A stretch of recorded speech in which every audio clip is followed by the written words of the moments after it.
ক্লাসটা কাদের জন্য? First of all, আমাদের যে নতুন ব্যাচ যেটা শুরু হতে যাচ্ছে, এই নতুন ব্যাচটা হচ্ছে এইচএসসি 27 ব্যাচের জন্য, অর্থাৎ ফার্স্ট ইয়ারে যারা এবার ক্লাস শুরু করতে যাচ্ছ তাদের জন্য। তবে যদি তোমরা কেউ 26 ব্যাচেরও থেকে থাকো, তারাও চাইলে এই ক্লাস করতে পারো, কোনো অসুবিধা নাই। আমরা বাংলা ইংলিশ নতুন কোর্সের আন্ডারে এইচএসসি 27 ব্যাচের জন্য যেই কোর্স শুরু করতে যাচ্ছি সেটারই আজকে একটা ফ্রি ক্লাস। যেমনটা গতকাল তোমাদের বাংলা ফ্রি ক্লাস হয়েছিল, সেটারই ধারাবাহিকতায় আজকে হচ্ছে ইংরেজির ফ্রি ক্লাস হবে ইনশাল্লাহ। তো হ্যাঁ, তোমাদের সবার মেসেজই আসতেছে। আজকে আমরা ইংরেজির ফার্স্ট পেপার সেকেন্ড পেপার দুইটার সমন্বয় একটু একটু করে পড়ার চেষ্টা করব। আমরা দেখব যে আসলে সামনে যারা এই কোর্সে ভর্তি হয়েছো কিংবা ভর্তি হতে যাচ্ছ, তারা আসলে আমাদের থেকে কিভাবে কি কি সার্ভিস পাবে, কিভাবে করে আমরা ক্লাসগুলো করব ইন্টারেক্টিভ ওয়েতে, এবং এই ক্লাসে আমরা সবকিছুর সমন্বয়ে কিভাবে করে চেষ্টা করে যাব যে আমরা যেন একটা খুব সুন্দর প্রিপারেশন এখনই একদম ফার্স্ট ইয়ারের শুরু থেকে। নর্মালি যেটা দেখা যায় আসলে বাংলা ইংলিশ তো আমরা আমাদের একাডেমিক লাইফে তুলনামূলক কম সময়ে দেই। এইচএসসির এই জার্নিটা এমন একটা জার্নি যে আস্তে আস্তে সময়ের সাথে চাপ কিন্তু বাড়তেই থাকবে। তো দেখা গেল তুমি যদি এখন শুরুতে যখন তুলনামূলক চাপ কিছুটা কম, তখনই যদি বাংলা ইংলিশটা পড়ে না আগায় রাখতে পারো, সেই ক্ষেত্রে যখন একদম ফার্স্ট ইয়ার শেষ হয়ে যাবে, সেকেন্ড ইয়ারে উঠে যাবা, তখন তোমাদের এইচএসসির একটা প্রিপারেশনের একটা মাথার মধ্যে চাপ থাকবে, একই সাথে অ্যাডমিশনের একটা প্রেশার তোমাদের মাথায় ক্রিয়েট হবে। তো সেই সময়ে নর্মাল পড়াশোনার পাশাপাশি আবার বাংলা ইংলিশকে এক্সট্রা একটা এফোর্ট দেওয়া কিন্তু বেশ কঠিন হয়ে যায়। তো সেইটা মাথায় রেখে সব থেকে বুদ্ধিমানের কাজ কিন্তু এটাই হবে যে এখনই বাংলা ইংলিশের কোর্সটা করে ফেলা, যাতে করে তোমাদের বাংলা ইংলিশের পড়াটা এগিয়ে রাখতে পারো তোমরা। আর এখানে যদি তোমরা আগায় রাখো, তাহলে কিন্তু আলটিমেটলি বোর্ডে তোমার বাংলা ইংলিশে A+ মিস হওয়ার কোনো সম্ভাবনা থাকবে না। ঠিক আছে? সো আসো আমরা তাহলে শুরু করে দেই আমাদের পড়াশোনা। আজকে আমরা দেখবো ফার্স্ট পেপার এবং সেকেন্ড পেপারের সমন্বয়। আমরা আজকে র্যান্ডম একটা ইউনিটের একটা লেসন নিয়েছি। আমরা আমাদের বইয়ের ইউনিট 5 যেটা আছে তোমাদের, এই ইউনিট 5 থেকে আমরা একটা লেসন নিয়েছি, যেটা হিউম্যান রাইটস যে লেসনটা আছে সেইটা, অর্থাৎ তোমাদের লেসন 4, ইউনিট 5 এর লেসন 4। একই সাথে ইংলিশ ফার্স্ট পেপারের যে গ্রাফ এন্ড চার্ট থাকে, সেই গ্রাফস কিভাবে আসলে আমরা পরীক্ষায় আসলে কিভাবে অ্যান্সার করব, কিভাবে সেটা লেখার দরকার পড়ে, সেই জিনিসগুলো আমরা আসলে এখান থেকে শেখার চেষ্টা করব। ঠিক আছে? ওকে। শ্রুতি, তুমি বলছো যে তুমি 26 ব্যাচ ইংলিশ পড়ো নাই, আজকের ক্লাস কি হেল্প করবে কিনা? একটা ক্লাসেই তো সব না আপু, আমরা আজকের ক্লাসটা জাস্ট একটা ইউনিট লেসন, মূলত এটা দেখানোর জন্য যে আমরা আসলে কিভাবে করে তোমাদের এই লাইভ ক্লাসগুলো নিব, তোমাদেরকে কিভাবে পড়াবো, তোমরা এখান থেকে কি কি পাবে, সেই জিনিসটা আসলে দেখার উদ্দেশ্যে আমাদের আজকের ক্লাসটা। তো আসো আমরা শুরু করব। আমরা দেখতে পারতেছি আমাদের টেক্সট যেটা, এই টেক্সটটা শুরু হচ্ছে হিউম্যান রাইটস নামের একটা টেক্সট। এখানে আমরা বলতেছি sharing the earth is a collection of justice oriented environmental writings. অর্থাৎ শুরুতেই যে কথাটা আসতেছে যে শেয়ারিং দ্য আর্থ, মনে হতে পারে পৃথিবী আবার ভাগাভাগি কিভাবে হয়। তো এই জিনিসটা যদি শুরুতে আমরা কনসেপ্টটা বুঝি যে আসলে আমরা যা পড়তে যাচ্ছি সেটা মূলত কি নিয়ে, দেখো মেইনলি শেয়ারিং দ্য আর্থ যেটাকে আমরা বলতেছি, এই জিনিসটা হচ্ছে এক ধরনের রাইটিং। এটা এক ধরনের কি? এক ধরনের রাইটিং, অর্থাৎ এক ধরনের লিখনি। এই লিখনিতে আসলে কি থাকে, এই লিখনিগুলা কি নিয়ে কথা বলে, সেইটারই একটা ডেফিনেশন এখানে দেয়া হয়েছে। যে এই যে আমরা বলতেছি শেয়ারিং দ্য আর্থ, এইটা হচ্ছে মূলত একটা collection of justice oriented environmental writing. অর্থাৎ দুইটা জিনিস দেখো এখানে আসতেছে, নাম্বার 1 জাস্টিস ওরিয়েন্টেড এবং এনভায়রনমেন্টাল রাইটিং। অর্থাৎ এই যে লিখনিটা, এই লিখনিটা মূলত আসলে কি? ন্যায় বিচার ভিত্তিক। অর্থাৎ এই লিখনিগুলোর মধ্য দিয়ে ন্যায় বিচারের জন্য মানুষজন আসলে কি বলবো এটাকে, ন্যায় বিচার পাওয়ার জন্য যা যা স্টেপ দরকার এই লিখনিগুলোর মধ্য দিয়ে সেগুলা ফুটে উঠতেছে। ঠিক আছে? সেগুলা ফুটে উঠতেছে। যেমন ধরো আমরা যদি এইভাবে করে চিন্তা করি যে না, পৃথিবীর কোনো একটা জায়গায় বিশেষভাবে কোনো একটা অন্যায় অবিচার নিপীড়ন হচ্ছে, তাহলে এখন এই যে অন্যায় অবিচার নিপীড়ন হচ্ছে, এই নিপীড়নগুলো থেকে বের হয়ে আসার জন্য মানুষকে তো জানানো দরকার যে ওইখানে এটা হচ্ছে। তাহলে মানুষ জানবে কিভাবে? নিশ্চয়ই যারা বিখ্যাত রাইটাররা আছেন কিংবা বড় বড় জার্নাল যারা আছে, তারা যদি কোনোভাবে এই বিষয়ে আলটিমেটলি দেখা যায় যে না ঠিক আছে, লিখে লিখে সারা বিশ্বে মানুষের কাছে এই অন্যায় অবিচারগুলা, যেখানে ন্যায় বিচার দরকার সেই জিনিসগুলা যদি মানুষকে জানায় দেয়, তখন কিন্তু দেখতে পারবা মানুষজন সবাই জেনে যাবে। তাহলে এই যে শেয়ারিং দ্য আর্থ, এটা আসলে একটা কনসেপ্ট যেটার মাধ্যমে বিভিন্ন জায়গায় ঘটে যাওয়া অন্যায় অবিচারের প্রতিবাদ স্বরূপ কিছু লেখা হয়। তবে এই অন্যায় অবিচারগুলো আবার কি ধরনের? মূলত পরিবেশ ভিত্তিক। দেখো, এনভায়রনমেন্টাল অর্থাৎ পরিবেশ সম্বন্ধীয় যে ব্যাপার স্যাপারগুলো আছে সেগুলা। এখন তাইলে আমরা দেখি এই লেসন আমরা কি পড়তে যাচ্ছি। In this lesson we will read an excerpt. Excerpt বলতে কি? এক্সার্প্ট বলতে অংশ বোঝায়। এক্সার্প্ট বলতে বোঝায় অংশ। তাহলে আমরা একটা অংশ পড়বো কিসের? From the speech of lord Ashley which he delivered in 1842। অর্থাৎ 1842 সালে লর্ড অ্যাশলে নামে একজন গবেষক তিনি একটা বক্তৃতা দিয়েছিলেন। সেই বক্তৃতার থেকে একটা অংশ আমরা আজকে দেখব, আমরা পড়বো যে তিনি কি বলেছিলেন, এখানে কি নিয়ে আমাদেরকে তিনি আসলে জানানোর চেষ্টা করেছিলেন। We will read 3 টেস্টিমনিজ। টেস্টিমনিজ কথাটার অর্থ হচ্ছে সাক্ষ্য, অর্থাৎ আমরা 3টা সাক্ষ্য প্রমাণ পড়ব। Collected by Lord Ashley's commission. তিনি একটা কমিশন গঠন করেছিলেন, যেটা কি করেছিল? দ্যাট ইনভেস্টিগেটেড, যেটা মূলত ইনভেস্টিগেট করেছিল। ঠিক আছে, কিসের ব্যাপারে? দেখো, এই যে তদন্ত যেটা হয়েছিল, ইনভেস্টিগেশন থেকে আসতেছে তদন্ত। তাহলে তদন্ত হয়েছিল সিরিয়াস একটা অ্যাক্সিডেন্টের। কোথায়? At হাস্কার colliery. কোলিয়ারি কথাটার অর্থ হচ্ছে কয়লার খনি। সেই কয়লা খনিতে মূলত একটা খুবই গুরুতর কি হয়েছিল? একটা অ্যাক্সিডেন্ট হয়েছিল। কোথায়? ইয়র্কশায়ার ইন 1838, 1838 সালে সেখানে একটা এরকম দুর্ঘটনা ঘটেছিল মারাত্মক লেভেলের, যেটার থেকে আসলে মূলত আমরা জানবো যে কেন হয়েছিল, কিভাবে হয়েছিল, ওইখানকার ওয়ার্কিং কন্ডিশন কেমন ছিল, এই সমস্ত জিনিসপত্র। এখন দেখো, আমরা দেখতেছি ডিউরিং হিজ ইনভেস্টিগেশন। ভাইয়ারা, আমরা অনেকেই হয়তো জানি, যারা জানি না তারা একটু খেয়াল রাখবো, ডিউরিং শব্দটা হচ্ছে একটা প্রিপোজিশন। ডিউরিং শব্দটা একটা প্রিপোজিশন, যা মূলত এই বাক্যে কি করতেছে আমাদের? এই বাক্যে এই যে হিজ ইনভেস্টিগেশন, এটা যে একটা নাউন ফ্রেজ, এই নাউন ফ্রেজকে বাক্যের সাথে যুক্ত করতেছে। এই জন্য ডিউরিং শব্দটাকে আমরা বলতেছি একটা প্রিপোজিশন। ডিউরিং হিজ ইনভেস্টিগেশন হি ইন্টারভিউড, তিনি ইন্টারভিউ করেছিলেন a large number of people working. লক্ষ্য করে দেখো ভাইয়া, পিপল শব্দটা এখানে কি? একটা নাউন। পিপল হচ্ছে নাউন। এখন তিনি কি করেছিলেন? বেশ কিছু মানুষের, অনেক বড় সংখ্যক মানুষের ইন্টারভিউ নিয়েছিলেন। কোন মানুষ? এমন মানুষ যারা কর্মরত ছিল, working in ব্রিটেন্স factories and mines. তাহলে এই যে ওয়ার্কিং যে শব্দটা, এইটা পিপলের পোস্ট মডিফায়ার। এটা কি? এটা হচ্ছে পিপলের পোস্ট মডিফায়ার। আর পোস্ট মডিফায়ার, নাউনের পোস্ট মডিফায়ারকে আমরা তাহলে কি বলবো? অবশ্যই একটা অ্যাডজেক্টিভ বলবো, তাই না? তাহলে এখানে ওয়ার্কিং শব্দটা ভার্ব প্লাস আইএনজি, কিন্তু সে কাজ করতেছে কিসের? অ্যাডজেক্টিভের। তোমরা যারা এই জিনিসটা আগে পড়েছো তারা এটা খুব ভালো করেই জানবা যে ভার্ব প্লাস আইএনজি যদি অ্যাডজেক্টিভের কাজ করে, সেটাকে আসলে আমরা কি নাম দিয়ে থাকি? সেটাকে আমরা নাম দিয়ে থাকি আসলে কি? পার্টিসিপল। তোমাদের হয়তোবা এই জিনিসটা অনেকেরই মনে আছে। আমরা জানি ভার্ব প্লাস আইএনজি বাক্যে দুই ভাবে আসলে ব্যবহার হতে পারে। Verb plus ING non finite verb হিসেবে, verb plus ING non finite verb হিসেবে বাক্যে দুইটা হিসেবে কাজ করতে পারে। এক, সে নাউন হিসেবে কাজ করতে পারে, অথবা সে অ্যাডজেক্টিভ হিসেবে কাজ করতে পারে। আমাদের একটু যদি আমরা মনে করি, ভার্ব প্লাস আইএনজি বাক্যে যদি নাউন হিসেবে কাজ করে সেটাকে আমরা বলে থাকি কি? জিরান্ড। এবং যদি অ্যাডজেক্টিভ হিসেবে কাজ করে থাকে তাহলে সেটাকে আমরা বলে থাকি প্রেজেন্ট পার্টিসিপল, তাই না? এখন অনেকেরই মনে প্রশ্ন হতে পারে যে ভাইয়া, আমরা তো পড়তেছিলাম ফার্স্ট পেপার, তাহলে এখান থেকে আমরা আবার গ্রামারে কেন চলে যাচ্ছি?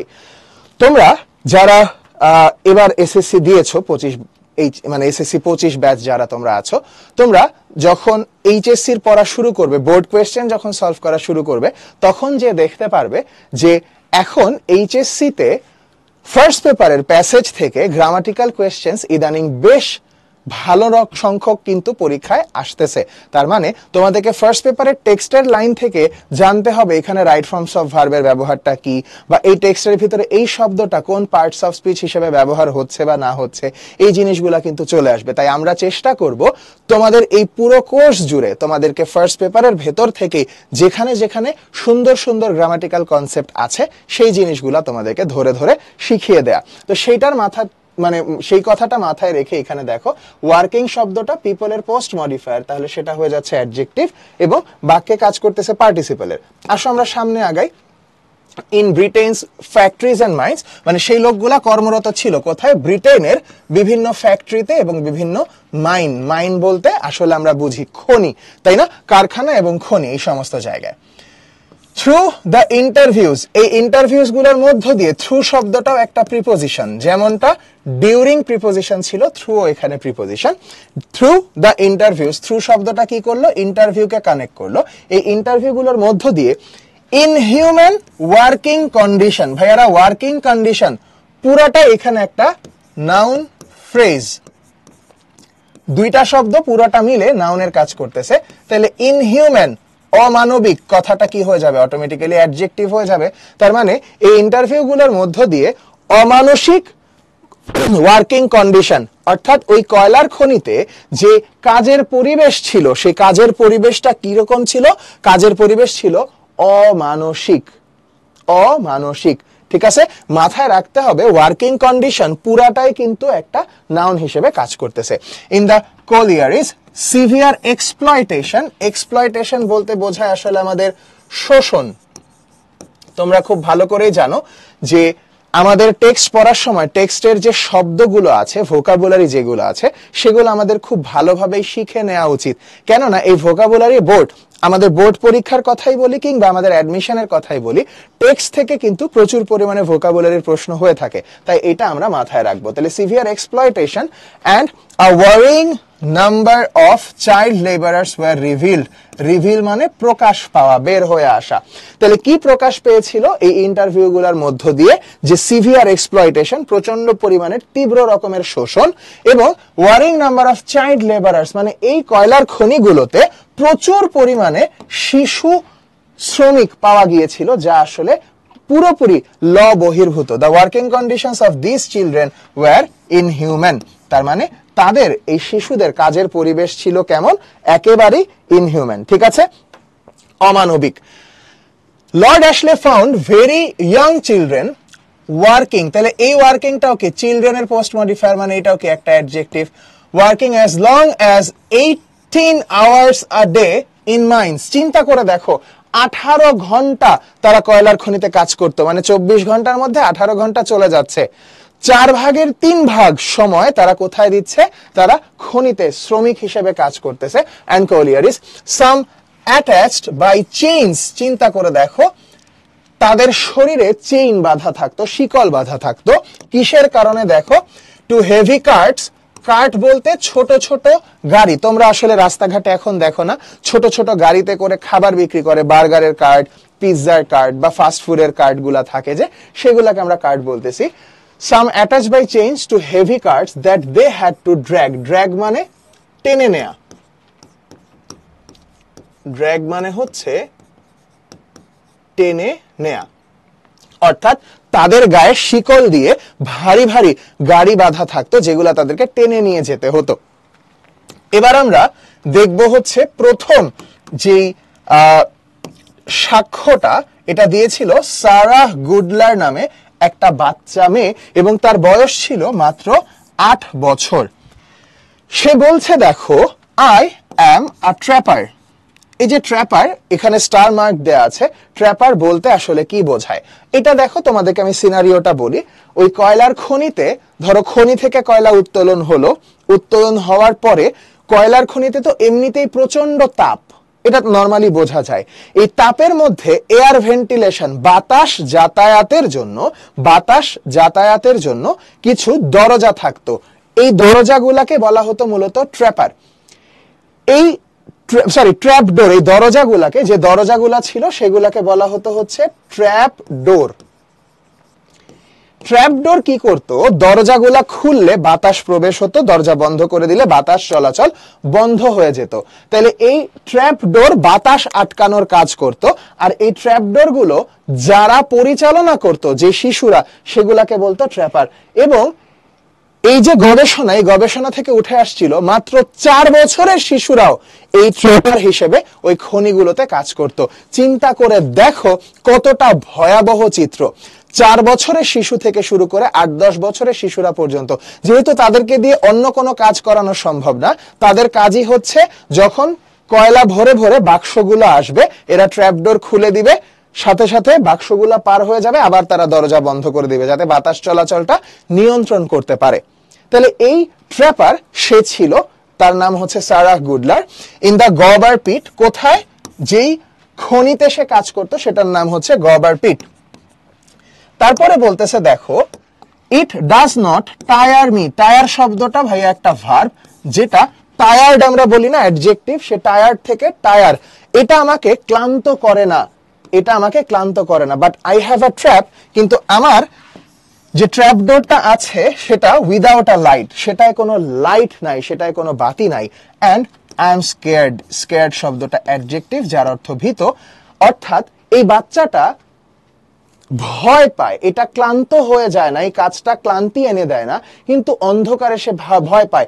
কত গভীরে, কত গর্তে যে কাজটা করতে হয় চিন্তা করো, সেখানে কোনো লাইট নাই, সে লাইট না থাকার কারণে সে ভয় পাচ্ছে। ঠিক আছে, সো এবার দেখো কি বলতেছে, আই গো অ্যাট 4, আমি সকাল 4টায়, অ্যান্ড সামটাইমস 3:30, এবং কখনো কখনো, বাই দ্য ওয়ে সামটাইমস যে শব্দটা, এটা একটা অ্যাডভার্ব, কখনো কখনো 3:30 ইন দ্য মর্নিং, অর্থাৎ ভোরে 3:30টার সময় আমি সেখানে যাই। চিন্তা করতে পারো, ভোর 3:30টার সময় সে সেখানে যায়। And I come out at 5:30, এবং আমি বের হয়ে আসি কখন, সন্ধ্যা 5:30টায়। অর্থাৎ 12 ঘন্টারও বেশি সময় 8 বছরের একটা শিশু কাজ করে যাচ্ছে। কি পরিমাণ ইনহিউম্যান ব্যাপারটা আশা করি আমরা সবাই বুঝতে পারতেছি। I never go to sleep, আমি কখনোই ঘুমিয়ে পড়ি না। সামটাইমস আই সিং, কখনো কখনো আমি গান গাই, কিন্তু সেই কখন গান গাই, হোয়েন আই হ্যাভ লাইট, যখন আমার কাছে আলো থাকে। But not in the dark, কিন্তু অন্ধকারে নয়। কেন অন্ধকারে নয়? কারণ বাচ্চাটা বলছে যে সে অন্ধকার ভয় পায়। I dare not sing then, I dare not sing then, আমি তখন গান গাওয়ার সাহস পাই না। এখানে খুব ইন্টারেস্টিং একটা ব্যাপার আছে। এই যে ডেয়ার যে ভার্বটা আমরা দেখতে পারতেছি, এই ডেয়ার ভার্বটাকে বলা হয়, এটাকে বলা হয় semi modal verb. Semi modal verb আমরা একটুখানি এখন দেখব সেমি মডাল ভার্ব জিনিসটা কি। তোমরা সবাই মডাল অক্সিলারি ভার্বস কিন্তু চিনো, তাই না? মডাল অক্সিলারি ভার্ব যেগুলো আছে, এরা কারা বলতো? ধরো ক্যান, কুড, শ্যাল, শুড, এই সমস্ত যে ভার্বগুলো আছে এগুলাকে আমরা বলে থাকি মডাল অক্সিলারি ভার্ব, তাই না? আমাদেরকে অন্যান্য অক্সিলারি ভার্ব থেকে আসলে মডাল অক্সিলারি ভার্বগুলোর পার্থক্য কোথায়? সাধারণ যে অক্সিলারি ভার্বগুলো আছে, যেমন দেখো টু বি ভার্ব, কিংবা টু হ্যাভ ভার্ব, কিংবা মনে করো টু ডু ভার্ব, এরা যারা আছে এরা কিন্তু দেখো বাক্যে চাইলে প্রিন্সিপাল ভার্বেরও কাজ করতে পারে, আবার চাইলে এরা কি অক্সিলারি ভার্বের কাজও করতে পারে, পারে না? যেমন আমি যখন এরকম একটা কিছু বলি যে suppose I am driving a car, এই জায়গায় যে ঘটনাটা ঘটে ভাইরা দেখো, এম হচ্ছে অক্সিলারি ভার্ব, কিন্তু ড্রাইভিংটা হচ্ছে আমাদের এই বাক্যের জন্য principal verb.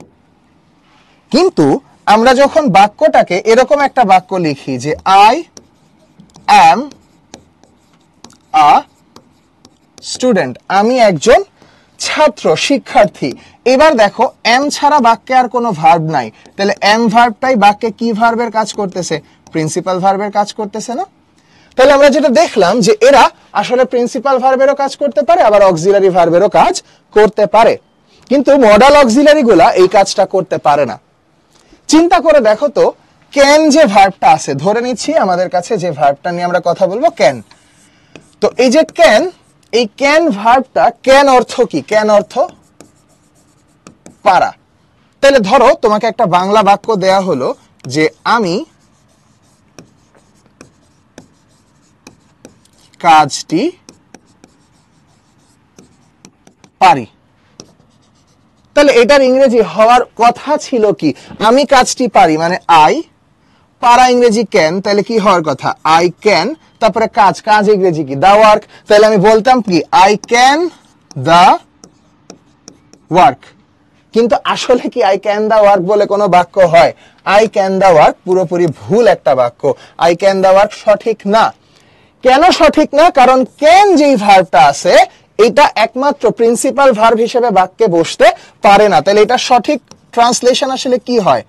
I can do the work. তখন যে আমরা বলি ও আচ্ছা হ্যাঁ ঠিক আছে, তাইলে এই যে ক্যান হচ্ছে অক্সিলারি ভার্ব আর ডু হচ্ছে আমাদের জন্য প্রিন্সিপাল ভার্ব, তাই তো? কিন্তু এই মডাল অক্সিলারি গুলার মধ্যে, এই মডাল অক্সিলারি ভার্ব গুলার মধ্যে বিশেষ করে দুইটা ভার্ব আছে, একটাকে আমরা বলতেছি নিড, একটাকে আমরা বলতেছি ডেয়ার। এই যে দেখো নিড এবং ডেয়ার, এদেরকে বলা হয় শুধু মডাল না, এদেরকে বলা হয় সেমি মডাল ভার্ব। কেন ভাইয়ারা? কারণ এরাই একমাত্র মডাল ভার্ব যারা একই সাথে, এই সেমি মডাল ভার্ব গুলো একই সাথে তারা কিসের কাজ করতে পারে? প্রিন্সিপাল ভার্বের কাজও করতে পারে, আবার চাইলে তারা অক্সিলারি ভার্বের কাজও করতে পারে। খেয়াল রাখতে হবে, যদি এই ভার্ব গুলো অ্যাফার্মেটিভ বাক্যে বসে, অ্যাফার্মেটিভ সেন্টেন্সে যদি ব্যবহার হয়, তখন তারা প্রিন্সিপাল ভার্বের কাজ করে। তবে তাদেরকে যদি আমরা নেগেটিভ সেন্টেন্সে বসায় দেই, তখন তারা অক্সিলারি ভার্বের কাজ করে। চলো আমরা এক্সাম্পল দেখি। ধরো আমরা এরকম একটা কিছু বললাম যে হি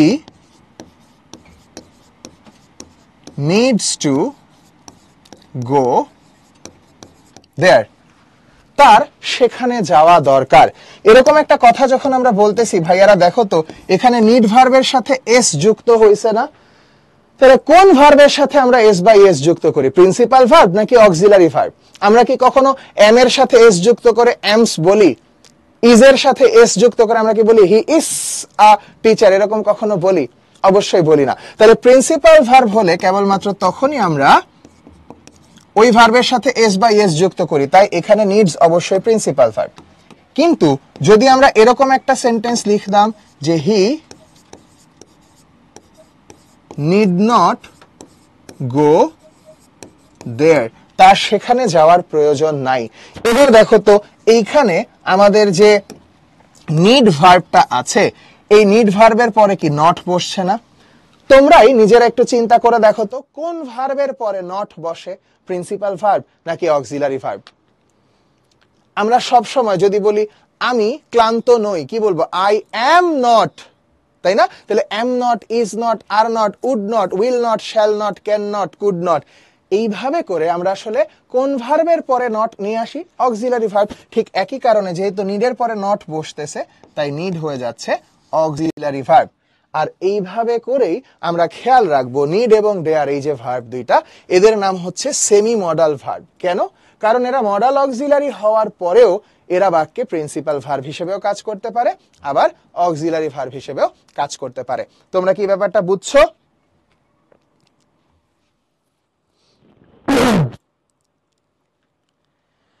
আমি যে জিনিসটা বোঝানোর চেষ্টা করতেছি তোমরা কি বুঝতে পারতেছো? ওকে, মাশাআল্লাহ, ভেরি নাইস। তাহলে আসো আমরা এখানে বলতেছি ডেয়ার ভার্বটাকে সেমি মডাল ভার্ব আমরা বলতেছি। সো এরপরে দেখো, আই ডোন্ট লাইক, আমার ভালো লাগে না, বিইং ইন দ্য পিট, অর্থাৎ খনিতে থাকতে আমার ভালো লাগে না। স্বাভাবিক, ভালো লাগার তো কথাও না। তারপরে বলতেছে কি দেখো, আই অ্যাম ভেরি স্লিপি। এই স্লিপি শব্দটা একটা অ্যাডজেক্টিভ যা তথ্য দিচ্ছে আই সম্পর্কে। আই হচ্ছে একটা প্রোনাউন, আমরা জানি নাউন প্রোনাউন সম্পর্কে যে তথ্য দেয় সে হচ্ছে অ্যাডজেক্টিভ। আর সেই স্লিপিটা আবার কতটুকু? অনেক। তার মানে এই ভেরি শব্দটা অ্যাডভার্ব, কারণ সেটা অ্যাডজেক্টিভকে মডিফাই করে। তাহলে I am very sleepy when I go sometimes in the morning. মাঝে মাঝে যখন আমাকে খুব সকালে যেতে হয় তখন আমার খুব ঘুম ঘুম পায়, তখন আমার প্রচন্ড ঘুম পায়। I go to Sunday schools.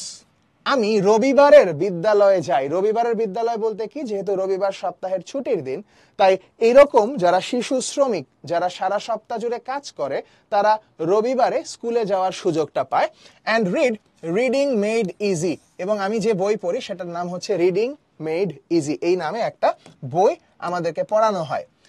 She knows her letters. এবার যে লিখতেছে, যে বক্তৃতা দিয়েছিলেন লর্ড অ্যাশলি, তিনি বলতেছেন she knows her letters, সে তার অক্ষরগুলো চিনতো, and can read little words. এই লিটল কথাটার অর্থ হচ্ছে ছোট ছোট শব্দ, যা ওয়ার্ডকে মডিফাই করে, একটা adjective.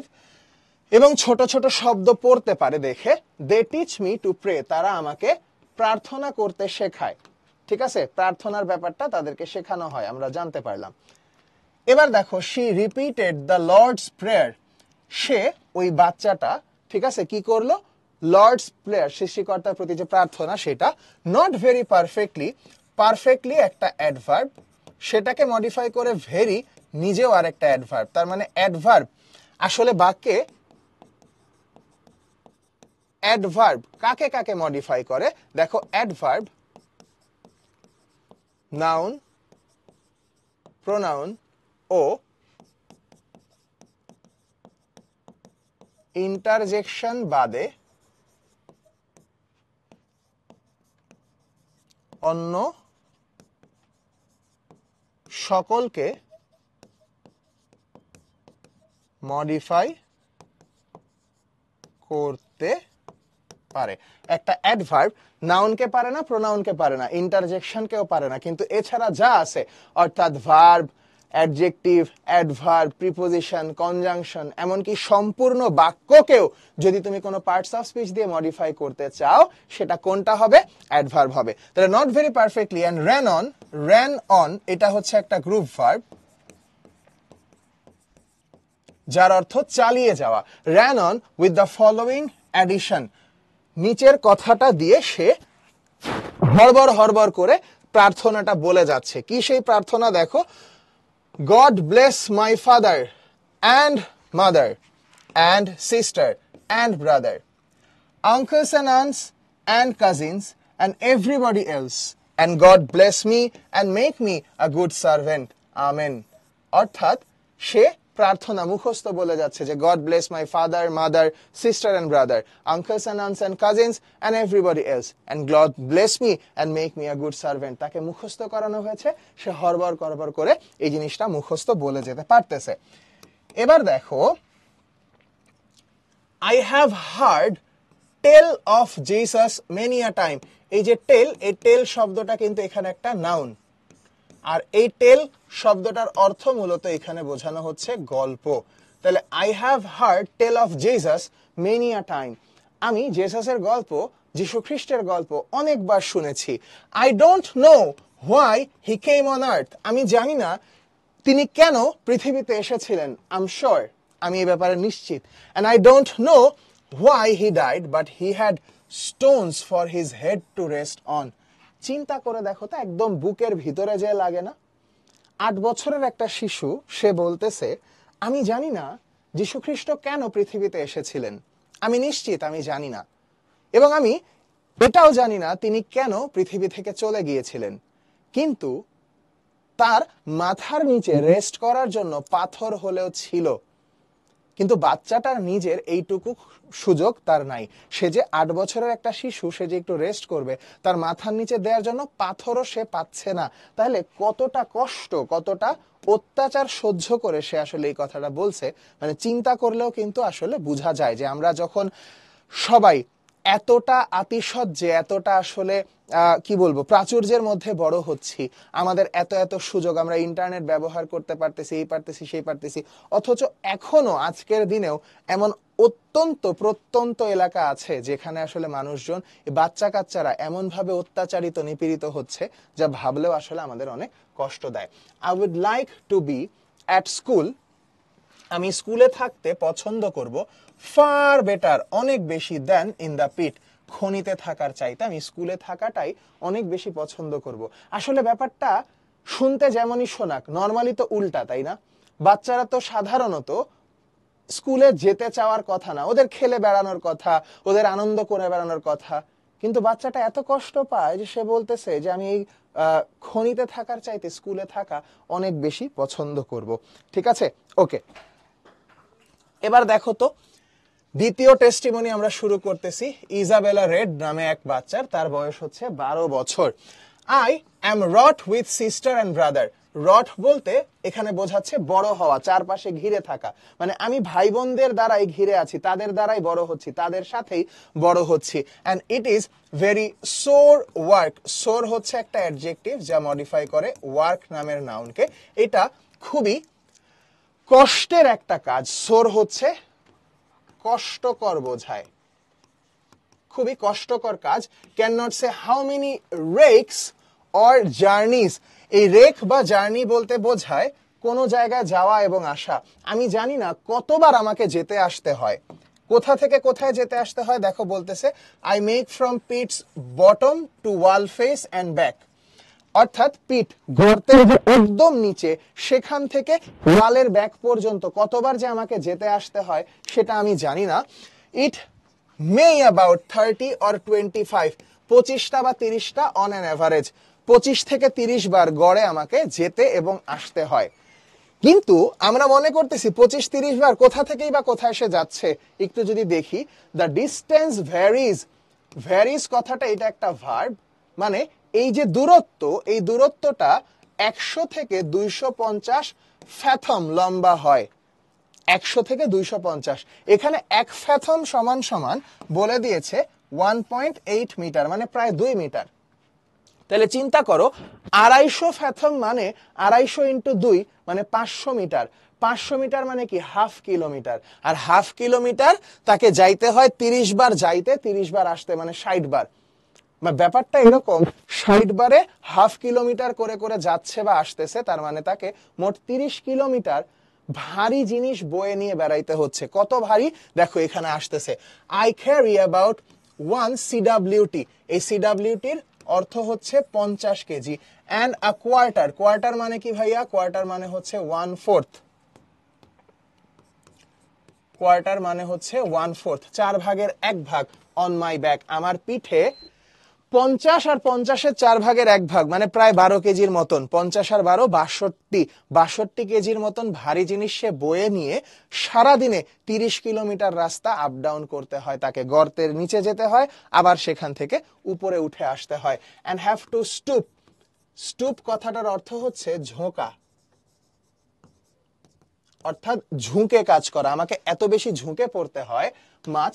And creep through water, creep মানে হামাগুড়ি দেয়া, ক্রিপ থ্রু ওয়াটার, পানির ভিতর দিয়ে আমাকে হামাগুড়ি দিয়ে যেতে হয়। হুইচ ইজ, হুইচ হচ্ছে, তোমরা সবাই জানো হুইচ হচ্ছে একটা রিলেটিভ প্রোনাউন যা এখানে ওয়াটারকে নির্দেশ করতেছে। তাহলে which is frequently up to the calves of my leg. আমার পায়ের হাঁটু, কাভস বলতে এখানে হাঁটু বোঝাচ্ছে, আমার পায়ের হাঁটু পর্যন্ত পানি উঠে আসে গর্তের নিচে। সেই পানির মধ্য দিয়ে আমাকে হামাগুড়ি দিয়ে দিয়ে যেতে হয়, পিঠে প্রায় 60 থেকে 62 কেজি ওজনের ভারী বস্তার মতন জিনিস নিয়ে। তাহলে ব্যাপারটা আবারও দেখতেছি যে কি পরিমাণ ইনহিউম্যান আসলে। Once I get down, once হচ্ছে একটা অ্যাডভার্ব। একবার আমি যখন নিচে নামি, আই ফ্রিকুয়েন্টলি ফল অ্যাসলিপ, আমি ঘুমিয়ে পড়ি। While waiting for cool, while শব্দটা প্রিপোজিশন ভাইয়া এখানে, কারণ এটা যুক্ত করতেছে এই ওয়েটিং নামক যে নাউন আছে এই নাউনটাকে। While waiting for coal from heat and fatigue, অর্থাৎ আমি কয়লার জন্য নিচে যে যখন অপেক্ষা করি যে কখন আমার বস্তায় বা আমার যেখানে যেটা ক্যারি করি সেটায় কয়লা ভর্তি করা হবে, এবং এই অপেক্ষা করতে করতে গরম এবং ফ্যাটিগ থেকে, ফ্যাটিগ কথাটার অর্থ হচ্ছে ক্লান্তি। ফ্যাটিগ শব্দটার অর্থ কি? ক্লান্তি। প্রচন্ড ক্লান্তি এবং গরমে আমার ঘুম পেয়ে যায়, আমি ঘুমিয়ে পড়ি। I do not like the work, আমি কাজটা পছন্দ করি না। নর ডু দ্য ল্যাসিস, ল্যাসিস বলতে মেয়েরা। অন্যান্য মেয়েরাও এটা পছন্দ করে না, but they are made to like it, কিন্তু তাদেরকে এটা পছন্দ করতে বাধ্য করা হয়, মানে জোর করে কাজটা করো, করতেই হবে, পছন্দ করে কাজটা করতে হবে, ব্যাপারটা অনেকটা এরকম, ঠিক আছে?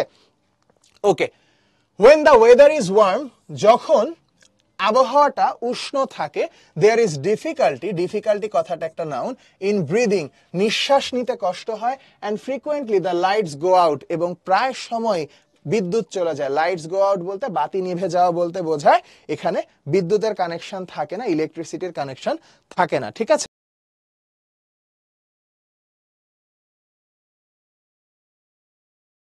ওকে, আমরা লাস্ট যে টেস্টিমনি, লাস্ট যে সাক্ষ্য, মেরি ব্যারে, তার বয়স আরেকটু বেশি, 14 বছর, তার সাক্ষ্যটা আমরা এখন পড়ব। দেখো, I have work down in pit for 5 years, আমি 5 বছর ওই খনিতে কাজ করেছি।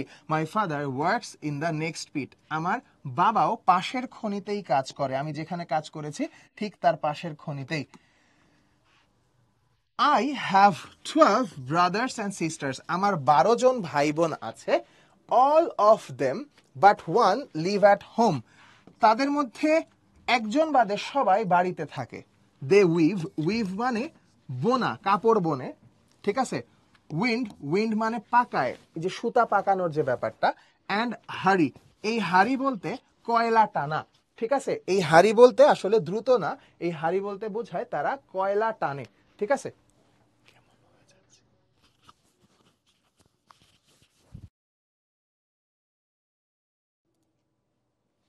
ওকে, অর্থাৎ এই হাড়ি বলতে বোঝাচ্ছে কয়লা টানা, ঠিক আছে? দেখো, অফ ওয়ান অফ দেম, তাদের মধ্যে একজন ক্যান রিড, সে পড়তে পারে। None of the rest can, অন্যদের মধ্যে কেউই পড়াশোনা পারে না, পড়তে পারে না, কিংবা লিখতেও পারে না, or write. They never went to the day school, তারা কখনোই দিনের যে স্কুল অর্থাৎ সাধারণ স্বাভাবিক যে স্কুল সেখানে তারা যায় নাই। বাট 3 অফ দেম, তাদের মধ্যে 3 জন গো টু সানডে স্কুল, একটু আগে আসছিল না সানডে স্কুল, ছুটির দিনের স্কুল, সেটাই। I come down in the pit, আমি গর্তে নেমে আসি at 7 in the morning, সকাল 7টায়। তারপরে কি বলতেছে দেখো, I do not like working in the pit, working শব্দটা এখানে ভার্ব প্লাস আইএনজি হলেও একটা নাউন, তাই ভার্ব প্লাস আইএনজি নাউন হলে সেটাকে আমরা কি বলি, জিরান্ড বলি। তাহলে আই ডু নট লাইক, আমি পছন্দ করি না, আমি কি পছন্দ করি না, ওয়ার্কিং, কাজ করা পছন্দ করি না, কোথায়, ওই গর্তে। But I am obliged, obliged শব্দটা একটা অ্যাডজেক্টিভ যা প্রোনাউনকে আই কে মডিফাই করতেছে, এবং অবলাইজড অর্থ হচ্ছে বাধ্য। টু গেট আ লিভিং, এই লিভিং বলতে আসলে কি, এই লিভিং বলতে বোঝাচ্ছে জীবিকা, কিন্তু আমি জীবিকা অর্জনে বাধ্য, ঠিক আছে? জীবিকা অর্জন না হলে হবে না, সেই জন্য। I work always without stockings, stocking বলতে লম্বা মোজা বোঝানো হয়, লম্বা লম্বা মোজা যেটা একদম থাই পর্যন্ত লম্বা হয়। অর শুজ, জুতা মোজা ছাড়াই। অর ট্রাউজার্স, এমনকি আমার গায়ে ট্রাউজারটাও থাকে না। তারপরে বলতেছে দেখো, I wear nothing but my chemise, আমি শেমিজ ছাড়া আর কিছুই পরি না, পাতলা একটা গেঞ্জির মতন কাপড়, তো আমি শেমিজ ছাড়া আর কিছুই পরতে পারি না, ঠিক আছে? I have to go up, উপরে যেতে হয়, and work with the men, এবং পুরুষদের সাথেও কাজ করতে হয়। দে আর অল নেকেড দেয়ার, তারা সেখানে উলঙ্গ হয়ে কাজ করে। এর পিছনে কারণ কি? এর পিছনে কারণ হচ্ছে এতটাই গরম, তীব্র গরমে এই জিনিসটা কাপড় রেখে কাজ করা সম্ভব হয় না। I have got well used to, used to একটা অ্যাডজেক্টিভ, আমি এটার সাথে ইউজড টুর কথাটার অর্থ কি বলতো? এটার অর্থ হচ্ছে অভ্যস্ত, আমি খুব ভালোভাবেই অভ্যস্ত হয়ে গেছি এটার সাথে। And don't care much about it, এইটা নিয়ে, এই যে উলঙ্গ হয়ে কাজ করা নিয়ে, আমি এটা নিয়ে এখন আর তেমন বেশি মাথা ঘামাই না। নাও কথাটা হচ্ছে একটা অ্যাডভার্ব। কেন? কারণ এত বেশি জিনিসটার সাথে ইউজ টু হয়ে গেছি, এবং সেখানে যারা কাজ করে তারাও এই ব্যাপারটা নিয়ে কখনো কারোর সাথে খারাপ ব্যবহার করে না। দেখো পরের লাইনে ওই জিনিসটা আসতেছে, I was afraid at first, শুরুর দিকে আমি প্রচন্ড ভয় পেতাম, and did not like it, এটা পছন্দ করতাম না। But they never behave rudely to me, তারা কখনোই আমার সাথে এটা নিয়ে খারাপ আচরণ করতো না। চিন্তা করে দেখো, বাবা তার সন্তান সবাই তো এই জিনিসটার সাথে আসলে একই জিনিসের মধ্য দিয়ে যাচ্ছে, সো তারা ব্যাপারটাকে নিজেদের মধ্যে ব্যবহার দিয়ে, নিজেদের মধ্যে একটা আন্ডারস্ট্যান্ডিং এর মধ্য দিয়ে এই জিনিসটাকে নর্মালাইজ করে ফেলছে, যাতে করে কারো এই জায়গায় কাজ করতে কোনো সমস্যা না হয়। ঠিক আছে, ওকে। আচ্ছা, ক্লাস 10-এর একজন ক্লাস দেখতেছো, কোনো অসুবিধা নাই। ক্লাস দেখতে তো কোনো দোষ নাই, ক্লাস তো আলটিমেটলি সব ক্লাসই আসলে ক্লাস, তুমি ক্লাস করতে পারো, কোনো অসুবিধা নাই। ঠিক আছে, ওকে। আমরা এখন দেখো এখান থেকে একটা কুইজ দেখব। ঠিক আছে, এখান থেকে এখন আমরা একটা কুইজ দেখব। যারা আমরা পোর্টাল থেকে কাজ করতেছি, ক্লাস করতেছি, সেই পোর্টালের যারা আছি তারা আমরা অবশ্যই এই কুইজটার অ্যান্সার পোর্টালে একটু পরে পোল লঞ্চ করা হবে, সেখান থেকে দেখতে পারবো। আর যারা আমরা ফেসবুকে ক্লাস করতেছি তারা একটু কমেন্ট করে আমরা দেখার চেষ্টা করব যে এইখানে বলেছে through the interviews inhuman working condition, inhuman অমানসিক কি বলা হয়েছে, কর্ম পরিবেশ, ওয়ার্কিং কন্ডিশন। আমি বলেছিলাম পুরোটাই একটা নাউন, পুরোটাই একটা নাউন, তাহলে পরিবেশ, আর পরিবেশটার নাম কি, পরিবেশটার নাম হচ্ছে ওয়ার্কিং কন্ডিশন। তাহলে এইখানে ওয়ার্কিং যে শব্দটা আছে সেটা নিঃসন্দেহে কি একটা নাউন না? নিঃসন্দেহে ওয়ার্কিংটা হচ্ছে নাউন, আর ভার্ব প্লাস আইএনজি যদি নাউন হয় তাহলে সেটা কি হিসেবে কাজ করবে, জিরান্ড নাকি পার্টিসিপল? আমি এখানে পোল দিয়েছি, আর যারা কমেন্টে আছো ফেসবুকে তারা একটু দেখি কমেন্ট করে জানানোর চেষ্টা করো তো যে আসলে এখানে সঠিক উত্তর কি হবে, জিরান্ড হবে না পার্টিসিপল হবে, বলো দেখি। মাশাআল্লাহ, আমি দেখতে পারতেছি আবির, মাহিনুর রহমান, প্রান্ত, নূরজাহান, এলকে কথা, একে আজাদ, গুড, ভেরি গুড, মাশাআল্লাহ। আমরা এখানে পোর্টালেও দেখতে পারতেছি প্রায় সবাই সঠিক উত্তর দিয়েছো। এদিকে দেখতে পারতেছি বিজয় বিশ্বাস, চিরঞ্জিত, জোনায়রা, সাবা, সবাই পারফেক্ট, ভেরি গুড। এখানে সঠিক উত্তর হচ্ছে এটা একটা জিরান্ড। ঠিক আছে, এটা একটা জিরান্ড, কারণ ভার্ব প্লাস আইএনজি নাউনের কাজ করলে সেটা জিরান্ড হয়ে যায়, তাই না? তাহলে আমরা একটু লিডার বোর্ড দেখবো। দেখো পোর্টালে যারা ক্লাস করছো তাদের মধ্যে হাবিবা, উমামা, তারিফ, মিম, সাবিত, তাসনিম, শ্রুতি, জিনাত, তারপরে মুক্তিলতা রানী এবং আরিয়ান, অভিনন্দন তোমাদের সবাইকে, মাশাআল্লাহ, ভেরি গুড। আরেকটা কুইজ আছে, আমরা আজকেই শিখেছি তাই না, যে আই ডেয়ার নট সিং দেন, তখন আমি গান গাইতে সাহস করি না। তাহলে ডেয়ার শব্দটা কোন ধরনের ভার্ব? আজকের ক্লাসটা যারা একটু মনোযোগ দিয়ে করছি তারা কিন্তু খুব ভালো করে বুঝতে পারতেছি এটার উত্তর কি হবে। বলো তো দেখি সবাই, এখানে ডেয়ার ভার্বটা কি ধরনের ভার্ব হবে? দ্বিতীয় কুইজের এইটার সঠিক উত্তর কি হবে? মিম ক্লাস 10-এর হয়েও লিডার বোর্ডে, মাশাআল্লাহ, ভেরি গুড, ভেরি গুড, বাহ।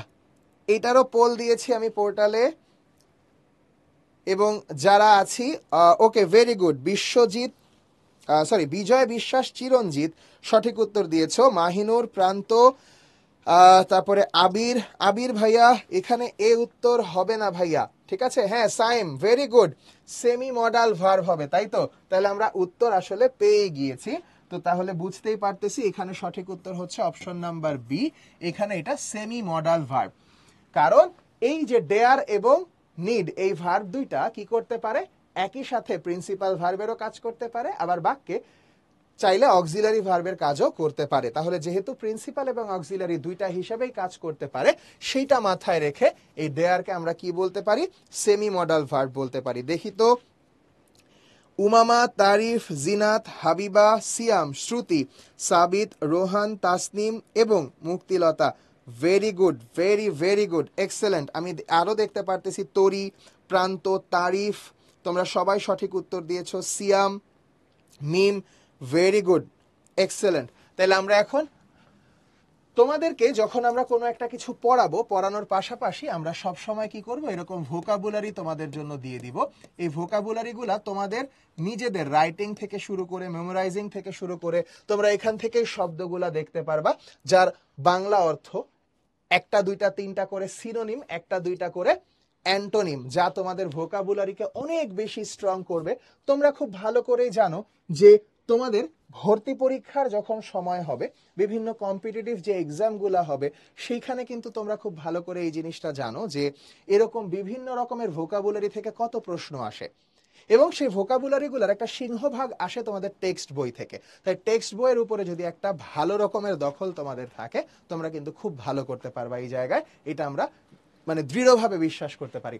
আসো আমরা প্যাসেজ থেকে এমসিকিউ গুলো একটু প্র্যাকটিস করি। দেখো বলেছে, what does the word inhuman, what does the word inhuman mean in the passage? প্যাসেজে ইনহিউম্যান বলতে কি বোঝানো হয়েছে? তো আমরা তো জানি ইনহিউম্যান মানে কি, অমানবিক। তাজরিয়ান ভেরি গুড, তুমি 11তম হয়েছো, ভেরি গুড।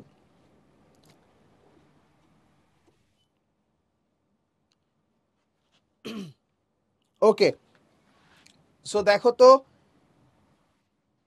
প্রথমটার উত্তর কি হবে বলো? মাশাআল্লাহ, ভেরি নাইস, একদম পারফেক্ট। ইনহিউম্যান মানে আসলে ক্রুয়েল অ্যান্ড হার্শ, অর্থাৎ যেটা আসলে আমাদেরকে কি করতেছে, খুবই যখনই আমরা বলতেছি ইনহিউম্যান, অমানবিক, অপশনগুলোর যদি দিকে তাকাই, কাইন্ড অ্যান্ড কেয়ারিং মানে এটা তো দয়াশীল না। সিম্পল অ্যান্ড প্লিজেন্ট, প্লিজেন্ট মানে মনোমুগ্ধকর, কখনোই না। সেফ অ্যান্ড সিকিউর হওয়ার তো প্রশ্নই আসে না। তাহলে এগুলা খুবই ক্রুয়েল এবং হার্শ, ঠিক আছে? সো সেই অর্থে অবশ্যই 4 নম্বর সঠিক উত্তর। আমি ফেসবুকে দেখতে পারতেছি কথা, সাকিন, চিরঞ্জিত, ঠিক আছে, ওকে, ভেরি গুড। তারপরে বি এর উত্তর কি হবে বলো? এ তো গেল, এবার বি কি হবে?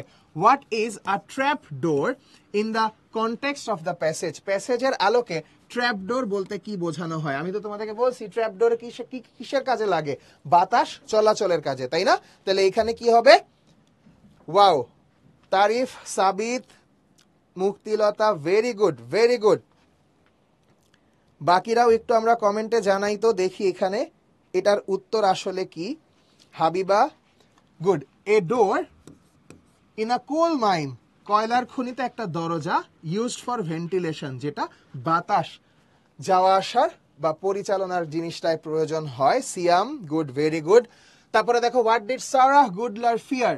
সারাহ গুডলার কি ফার্স্ট সাক্ষ্য, প্রথম সাক্ষ্য প্রমাণ যে দিয়েছিল, সে কোন জিনিসটা ভয় পেত গর্তে কাজ করার সময়? বলো তো, সে কোন জিনিসটা ভয় পেত?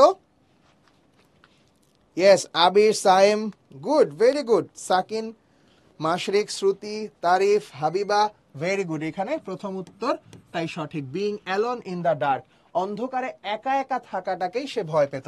এবার তাহলে বলো ডি এর উত্তর কি হবে? What does the word fatigue mean as used in the passage? Fatigue মানে আমি কি বলেছিলাম? ফ্যাটিগ মানে আমি বলেছিলাম ক্লান্তি, তাই না? তাহলে ক্লান্তি অর্থে কোনটা যায় বলো তো? ডি এর অ্যান্সার কোনটা যায়? সাবিত, মুক্তিলতা, শ্রুতি, বাহ, আরিয়ান, গুড, ভেরি গুড। তরি, হাবিবা, উমামা, সিয়াম, মাশাআল্লাহ। এক্সট্রিম টায়ার্ডনেস, চিন্তা করার আগেই তোমরা অ্যান্সার বের করে ফেলতেছো, বাহ। Last MCQ, what does Mary Barrett wear while working in the pit? খনিতে কাজ করার সময় মেরি ব্যারে, তৃতীয় যেই সাক্ষ্য দিয়েছিলেন যেই মেয়েটা, ম্যারি ব্যারে, হ্যাঁ, তিনি কি বলেছিলেন? তিনি কোন ড্রেস পরে খনিতে কাজ করতেন? কি হবে বলো তো? সাবিত উত্তর দিয়ে ফেলেছো, ভেরি গুড। নূরজাহান, চিরঞ্জিত, প্রান্ত, মাশরিক, উমামা, শ্রুতি, ভেরি গুড। ওকে, সো তাহলে এখানে অপশন নাম্বার 1ই হচ্ছে সঠিক, অনলি হার সেমিজ। তাহলে আমরা দেখতেই পারতেছি তোমরা খুব মনোযোগ দিয়ে ক্লাসটা আসলে করেছো। এটা আমাদের জন্য খুবই খুবই খুবই একটা আনন্দদায়ক ব্যাপার।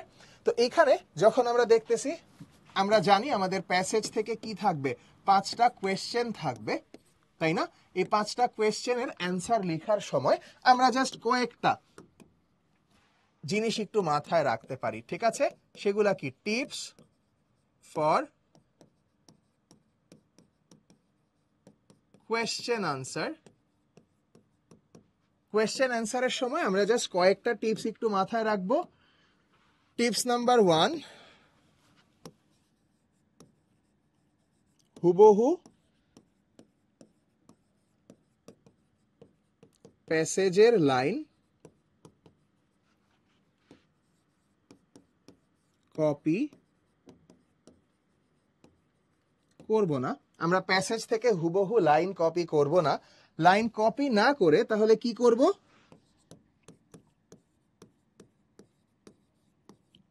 প্যাসেজের লাইনগুলো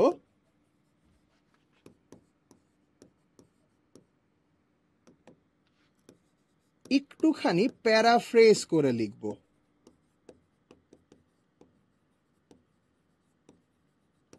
প্যারাফ্রেজ করে লেখা বলতে আসলে কি বোঝায় দেখো, প্যারাফ্রেজ করতে আমরা বেশ কয়েকটা ওয়েতেই প্যারাফ্রেজ করতে পারি।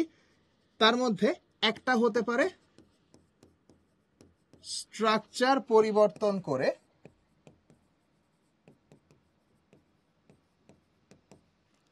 আরেকটা সহজ ওয়ে হতে পারে সিনোনিম অথবা অ্যান্টোনিম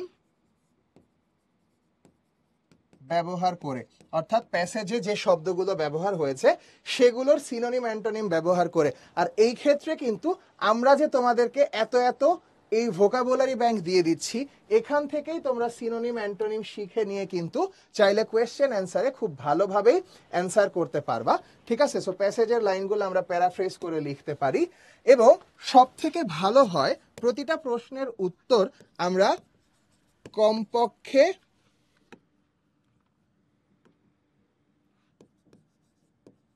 কমপক্ষে 3 অথবা 4 সেন্টেন্সে উত্তর লিখব। আসলে আমরা জানি এইচএসসি তে এক একটা কোয়েশ্চেনের জন্য 3 মার্ক করে বরাদ্দ থাকে সাধারণত।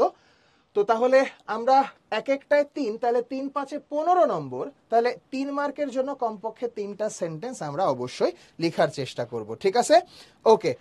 এই ভোকাবুলারি কি টেক্সটে আছে? হ্যাঁ, টেক্সটের আলোকে এই ভোকাবুলারিগুলো আমরা দেওয়ার চেষ্টা করি। ঠিক আছে, ওকে। এখন দেখো আমরা তোমাদের যে ফার্স্ট পেপারের রাইটিং পার্ট, সেখানে কি আছে, গ্রাফস আছে। তাহলে গ্রাফ আমরা জানি এভাবে করে গ্রাফ আসে। তাহলে গ্রাফ যখন আমরা লিখব, কিভাবে করে গ্রাফের অ্যান্সার করতে পারি আমরা সেটারই আজকে একটা স্যাম্পল দেখব। আসো আমরা আমাদের মতন করে একটা গ্রাফ আঁকবো। ঠিক আছে, আমরা গ্রাফ আঁকার জন্য ধরো আমরা তো সবাই জানি আসলে গ্রাফ কিভাবে আসে, কেমন হয় না হয়। তো ধরো গ্রাফ হচ্ছে এরকম।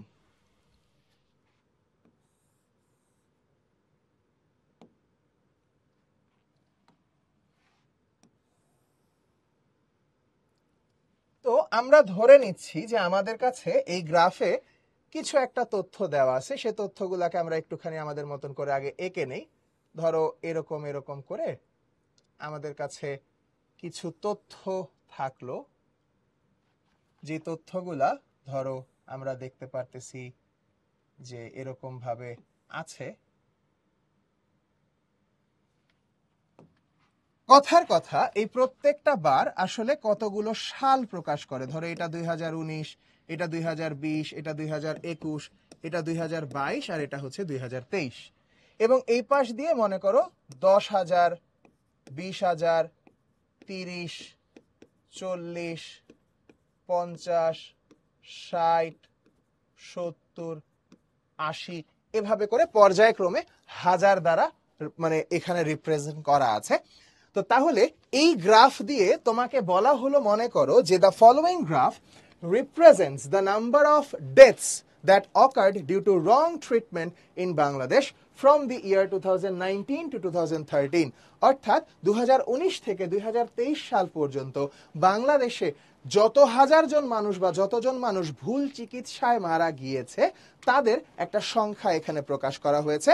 তারপর নরমালি যে জিনিসটা থাকে যে বলে যে describe the graph in your own words, নিজের ভাষায় এটাকে ব্যাখ্যা করো, বর্ণনা করো। You should highlight and summarise the information, তোমাকে দুইটা কাজ করতে বলা হয়। হাইলাইট মানে গুরুত্বপূর্ণ তথ্যগুলোকে হাইলাইট করতে বলা হয়, এবং সাথে সামারাইজ, এটাকে সামারি করে এটার যে একদম মূল কথাগুলো সেগুলো আসলে এখানে নিয়ে আসতে বলা হয়। তাহলে দেখো আমরা আসলে যে কোনো গ্রাফকে বর্ণনা করার সময় আমরা 4টা ধাপে, কয়টা ধাপে, 4টা ধাপে গ্রাফটাকে বর্ণনা করার চেষ্টা করব। যেমন নাম্বার 1, স্টেপ নাম্বার 1, প্রথমে আমরা লিখব কি, হোয়াট দ্য গ্রাফ রিপ্রেজেন্টস, গ্রাফটা কোন জিনিসটাকে তুলে ধরে, কি রিপ্রেজেন্ট করে, এইটা আমরা সবার আগে বর্ণনা করব। 2 নাম্বার স্টেপে চেয়ে আমরা একটু এক্সপ্লেইন করব, explanation of the highest and lowest values. অর্থাৎ এই গ্রাফের ভিতরে সব থেকে কম এবং সব থেকে বেশি যে মান থাকবে সেটাকে আগে একটু ব্যাখ্যা করে নিব। 3 নম্বরে যে এক্সপ্লেনেশন অফ আদার ভ্যালুস, অন্যান্য যে মানগুলো আছে সেগুলোকে আমরা ব্যাখ্যা করব। এবং নাম্বার 4 সব শেষে যে তথ্যটা আমরা দেখব সেটা হচ্ছে কি, mentioning the pattern of the graph, গ্রাফের প্যাটার্নটা উল্লেখ করে আমরা আমাদের গ্রাফের ব্যাখ্যা করাটাকে শেষ করে দিতে পারবো। ব্যাপারটা কি, চলো আমরা একটু উদাহরণস্বরূপ প্রত্যেকটা জিনিস বলার চেষ্টা করি। প্রথমে হোয়াট দ্য গ্রাফ রিপ্রেজেন্টস, তার মানে গ্রাফটা কি তুলে ধরতেছে আমাদের সামনে। তো এই জিনিসটা তো পরীক্ষায় প্রশ্নেই দেয়া থাকবে, তাই না? প্রশ্নেই বলা থাকবে যে হ্যাঁ, the following graph represents the number of deaths that occurred in Bangladesh from the year 2019 to 2023. এই কথা বলার পর আমরা জানি বোর্ড পরীক্ষায় কোয়ালিটির পাশাপাশি কোয়ান্টিটিও একটু ম্যাটার করে, মানে একটু যেন বড় হয়, একেবারে ছোট না হয়, সেটা বলার জন্য আমরা বলতে পারি, এইটুকু তো আমরা সবাই জানি না যে এই বরাবর যেটা থাকে এটাকে এক্স অ্যাক্সিস বলা হয়, এক্স অক্ষ, আর এই বরাবর যেটা থাকে সেটাকে কি ওয়াই অ্যাক্সিস বলা হয়, ওয়াই অক্ষ বলা হয়। তাহলে এইটাকে চিন্তা রেখে আমরা বলতে পারি, in the graph along the x axis the years have been represented, x অক্ষ বরাবর সালগুলোকে রিপ্রেজেন্ট করা হয়েছে from 2019 two 2023, and along the y axis the number of dead people have been represented in thousands, y অক্ষ বরাবর হাজার দ্বারা মৃত মানুষের সংখ্যাকে রিপ্রেজেন্ট করা হয়েছে। তাহলে এইটুকু বললে গ্রাফ দ্বারা কি প্রকাশ পায় সেটা বলা শেষ। তাহলে আমাদের স্টেপ নাম্বার 1 শেষ গেল, 1 নাম্বার স্টেপের বর্ণনা শেষ। এবার আমরা দ্বিতীয় নাম্বার স্টেপ কি করব, explanation of the highest and lowest values. আমরা দেখতে পারতেছি হাইয়েস্ট ভ্যালু ছিল 21 সালে আর লোয়েস্ট ছিল হচ্ছে 2019 সালে। তাহলে আমরা এই দুইটাকে কম্পেয়ার করব। As we can see from the graph that the number of death was the lowest during 2019 and only 20,000 people in Bangladesh died because of wrong treatment, whereas the number went to a staggering amount of almost 80,000 during 2021, and the number increased by 4 times, the number increased by 60,000, 20,000 থেকে 60,000 বেড়ে, অর্থাৎ 60,000 বাড়ছে কত গুণ হয়ে গেছে, 4 গুণ বেড়ে গেছে, বেড়ে it reach to an amount of 80,000। তাহলে আমরা যখন একটা টিচার যখন আমার খাতা পড়তেছে দেখতেছে হাইয়েস্ট ভ্যালু লোয়েস্ট ভ্যালু আমি আগেই বর্ণনা করে ফেলছি, তার মানে কি হাইলাইটের যে ব্যাপারটা, এই যে দেখো এখানে বলে না হাইলাইট করতে হবে, অর্থাৎ কি বিশেষ বিশেষ পয়েন্টগুলোকে আমাদের একটু বেশি চোখে আঙুল দিয়ে দেখায় দিতে হবে, সেই কাজটাই আমরা হাইয়েস্ট আর লোয়েস্ট ভ্যালু বলার সাথে সাথে করে ফেলতেছি। তাহলে এটা শেষ। এইবার যখন তুমি স্টেপ নাম্বার 3 তে আসবা, অন্যান্য ভ্যালুগুলো রিপ্রেজেন্ট করবা, তখন তুমি বলবা just after the year 2019 during 2020 the number increased for the first time and reached up to 40,000, which was double than its previous years. এটার আগের বছরের চাইতে ছিল কত গুণ, দ্বিগুণ। Just in the next year the number reached to the highest peak during 2021, as we mentioned earlier, but as I mentioned earlier, the number reached up to nearly 80,000, which was again double than the year 2020, যেটা আবারও 2020 এর চাইতে দ্বিগুণ হয়ে গেল। But in the next year during 2002 the number suddenly fell down and reached nearly 30,000 এবং পৌঁছালো প্রায় 30,000 এর কাছাকাছি। The number decreased by 50,000, 50,000 কমে গেছে, and it somehow showed that the number actually started decreasing. But suddenly in the next year the number again rose up to 60,000, which was double than the previous year 2022, and in 2023 the number was actually 60,000. তাহলে এইভাবে করে তুমি বাকি ভ্যালুগুলা একটার সাথে আরেকটা তুলনা করে বেশি ছিল না কম ছিল, বেশি হলে কত বেশি, কম হলে কত বেশি, এই যে জিনিসগুলা ব্যাখ্যা করে দিলা। এবং নাম্বার 4-এ আমরা কি বলছি, আমরা ব্যাখ্যা করব প্যাটার্ন, গ্রাফের প্যাটার্ন কি। তোমরা অনেকেই খুব সুন্দর, তোমাদের তো এসএসসিতেও গ্রাফ ছিল, তো সেই খাতাগুলো বা সেই জিনিসগুলো যখন আমরা পাইছি আমরা দেখছি তোমরা অনেকেই খুব সুন্দরভাবে লিখো, কিন্তু লিখার পরে যে ঘটনাটা ঘটে হঠাৎ করে শেষ হয়ে যায়। টিচার পড়তেছে পড়তেছে পড়তেছে, মনে হয় কি যে না ঠিক আছে এরপরে মেবি ওই পৃষ্ঠায় গেলে আর একটুখানি আমি পাবো, কিন্তু হঠাৎ করে পৃষ্ঠা উল্টানোর পরে দেখা যায় ওই পাশে আর কিছু নাই, তখন জিনিসটা খুবই খারাপ দেখা যায়। সো আমরা প্যাটার্নের ব্যাপারটা আসলে কি, প্যাটার্নের ব্যাপারটা হচ্ছে 3 ধরনের প্যাটার্ন আমরা গ্রাফ থেকে দেখতে পাই। কিছু গ্রাফের মান কি হয়, কন্টিনিউয়াসলি বাড়তে থাকে, তাহলে এই ধরনের গ্রাফগুলোকে আমরা কি বলতে পারি, এগুলা হচ্ছে ইনক্রিজিং গ্রাফ। কিছু গ্রাফ আছে যেগুলা কি ক্রমাগত মান কমতে থাকে, তাহলে এইগুলাকে আমরা কি বলতে পারি, এটার প্যাটার্ন হচ্ছে ডিক্রিজিং প্যাটার্ন। আর কিছু কিছু গ্রাফ আছে যেগুলা কখনো বাড়তেছে তো কখনো কমতেছে, আবার বাড়তেছে আবার কমতেছে। সো আমরা দেখতে পারি কখনো বাড়ে কখনো কমে, কোনো নির্দিষ্ট প্যাটার্ন নাই। তো এই ধরনের গ্রাফের প্যাটার্ন হয় হচ্ছে মিক্সড প্যাটার্ন, অথবা আমরা এটাকে বলে থাকি ফ্লাকচুয়েটিং প্যাটার্ন। তাহলে আমরা ফিনিশিং এ এসে একটা লাইন লিখতে পারি যে as we can see from the graph that with every passing year the number has increased, so we can conclude that this graph shows an increasing pattern. Decrease হইলে decreasing pattern. আবার mixed, যেমনটা আমাদের এখানেও তো mixed আছে তাই না, কখনো বাড়ছে কখনো কমছে আবার বাড়ছে, তাহলে বলবো as we can see from the graph that the number of deaths never increased or decreased permanently, rather it sometimes increased or sometimes decreased, so we can conclude that this graph represents a mixed pattern. এইভাবে বলে যদি আমরা সুন্দরভাবে গুছায় লিখে আসতে পারি আমরা খুব খুব খুব ভালো নম্বর পাবো বলে আমরা অবশ্যই আশা রাখতে পারি। ঠিক আছে, সবাই ক্লিয়ার? পাই চার্ট অবশ্যই পড়ানো হবে। আজকের লেকচারে শুধু গ্রাফ আছে, নেক্সট লেকচারে পাই চার্ট থাকবে। সো এটা যখন আমরা আবার লেকচারে যাব তখন পাই চার্টের ব্যাপারটাও আমরা পড়বো, রেগুলারটা আছে ইনশাআল্লাহ। ঠিক আছে, ওকে। তাহলে এইভাবে করে দেখো তোমরা যখন নিজেরা লিখবা এখানে টপিকগুলো আসলে কি কি ধরনের টপিক আসে। এইখানে যেমন দেখো চয়েস অফ প্রফেশন এসেছে বাই এডুকেটেড পিপল, শিক্ষিত মানুষদের যে প্রফেশনের চয়েস ছিল সেটা নিয়ে আসছে। তারপরে আমরা এখানে এসে দেখতে পারতেছি টোটাল ইন্টারনেট ইউজার 2000 থেকে 2009।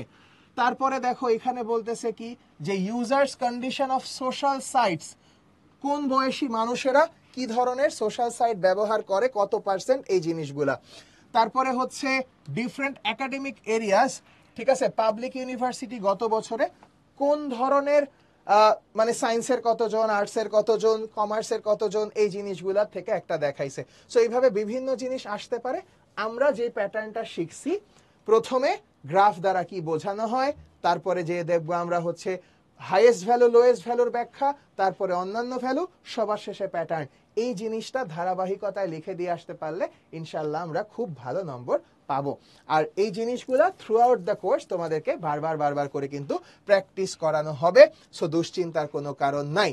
চলো আমরা এখন ইংলিশ সেকেন্ড পেপার থেকে একটা টপিক ইউজ অফ ভার্বস, তোমরা সবাই জানো রাইট ফর্ম অফ ভার্বস তোমাদের একটা ব্যাপক হিট একটা topic. Right form of verb তো আসলে একটা ক্লাসে পড়ায় শেষ করা সম্ভব না, এটা একটা ক্লাসে পড়ার কোনো জিনিসও না। আমরা জাস্ট দেখবো যে তোমাদেরকে আসলে আমরা কিভাবে করে পড়ানোর চেষ্টা করব থ্রু আউট দিস, মানে তোমাদের এই যে একাডেমিক কোর্সে বাংলা ইংলিশ কোর্স যেটা থাকবে সেখানে আমরা আসলে কিভাবে করে তোমাদেরকে পড়াবো, কোন কোন জিনিসগুলো আমরা বারবার করে দেখাবো, এবং আমরা এটাও দেখাবো যে আমরা যে আসলে গতানুগতিক বইয়ের মতন শুধু গদবাঁধাভাবে রুল তোমাদেরকে পড়ায় যাব গ্রামারের, ব্যাপারটা সেরকম না। রুল তো আমরা শিখবই, সেই রুলটা অ্যাকচুয়ালি পরীক্ষায় কিভাবে আসছে সেইটাও আমরা তোমাদেরকে কানেক্ট করে দেখাই দিব। কেমন? চলো আমরা একটু দেখা শুরু করি। রাইট ফর্ম অফ ভার্ব হচ্ছে মূলত আমরা জানি যে ভার্ব বাক্যে বিভিন্ন কারণে, টেন্সের কারণে, সাবজেক্টের কারণে যে পরিবর্তিত হয় সেই ব্যাপারটা। তো আমরা শুরু করতেছি যে সিম্পল প্রেজেন্ট টেন্স, যেটা প্রেজেন্ট ইনডিফিনিট, তাই না? সিম্পল প্রেজেন্ট টেন্সেরই আরেকটা নাম কি? আরেকটা নাম হচ্ছে প্রেজেন্ট ইনডিফিনিট টেন্স, তাই না? তাহলে আমরা এই যে বলতেছি প্রেজেন্ট ইনডিফিনিট টেন্স, এই টেন্সের subject third person singular number হলে এস বাই এস যুক্ত হয়, তাই তো? তাহলে এটা হচ্ছে আমাদের মূল কথা। এবার দেখো রাজশাহী বোর্ড 2024, দিনাজপুর বোর্ড 2023-এ এই রুল থেকে প্রশ্ন হয়েছে, সেটাও আমরা তোমাদেরকে চোখে আঙুল দিয়ে দেখাই দিচ্ছি। লক্ষ্য করে দেখো, but they are toil. Toil বলতে কি? টয়েল বলতে বোঝায় জীবনের যে মানে টালমাটাল অবস্থা, দুঃখ, দুর্দশা। সহজ বাংলায় বললে টয়েল দ্বারা আমরা বলতে পারি দুর্দশা। তাদের যে দুর্দশা, এখন দেখো টয়েল, দে আর টয়েল, তাদের দুর্দশা, তাহলে টয়েল অবশ্যই কি? Third person singular subject. তাহলে থার্ড পারসন সিঙ্গুলার সাবজেক্ট হলে ভার্বের সাথে এস যুক্ত হবে। এই কাজটাই করেছি, দেখো গো এর সাথে আমরা গোজ বসাই দিছি। এরপরে দেখো তো নেক্সট যে এক্সাম্পলটা এখানে দেয়া আছে, ডিফরেস্ট্রেশন। তাহলে ডিফরেস্ট্রেশন কি? অবশ্যই একটা third person singular, third person singular, কারণ এটা একটা ঘটনা। তাহলে ডিফরেস্ট্রেশন, এরপরে ভার্ব বসাতে বলা হয়েছে মিন, তাহলে মিনের সাথে এস যুক্ত হয়ে কারেক্ট ফর্ম কি হবে? মিনস। তাহলে তোমরাই বলো, যখন তোমরা এমনিতে একটা গ্রামার বই থেকে রুলের পরে রুল পড়ে যাও, রুলের পরে রুল পড়ে যাও, যত বেশি রুল পড়ো রুল তার থেকে বেশি ভুলে যাই আমরা, তাই না? তাহলে এই জিনিসটা অ্যাভয়েড করার জন্যই আমরা রুল তো শিখবই, সেই সাথে আসলে এই রুলটার প্রয়োগটা কোথায়, কিভাবে হয় প্রয়োগ, সেটাও আমরা দেখাই দিব।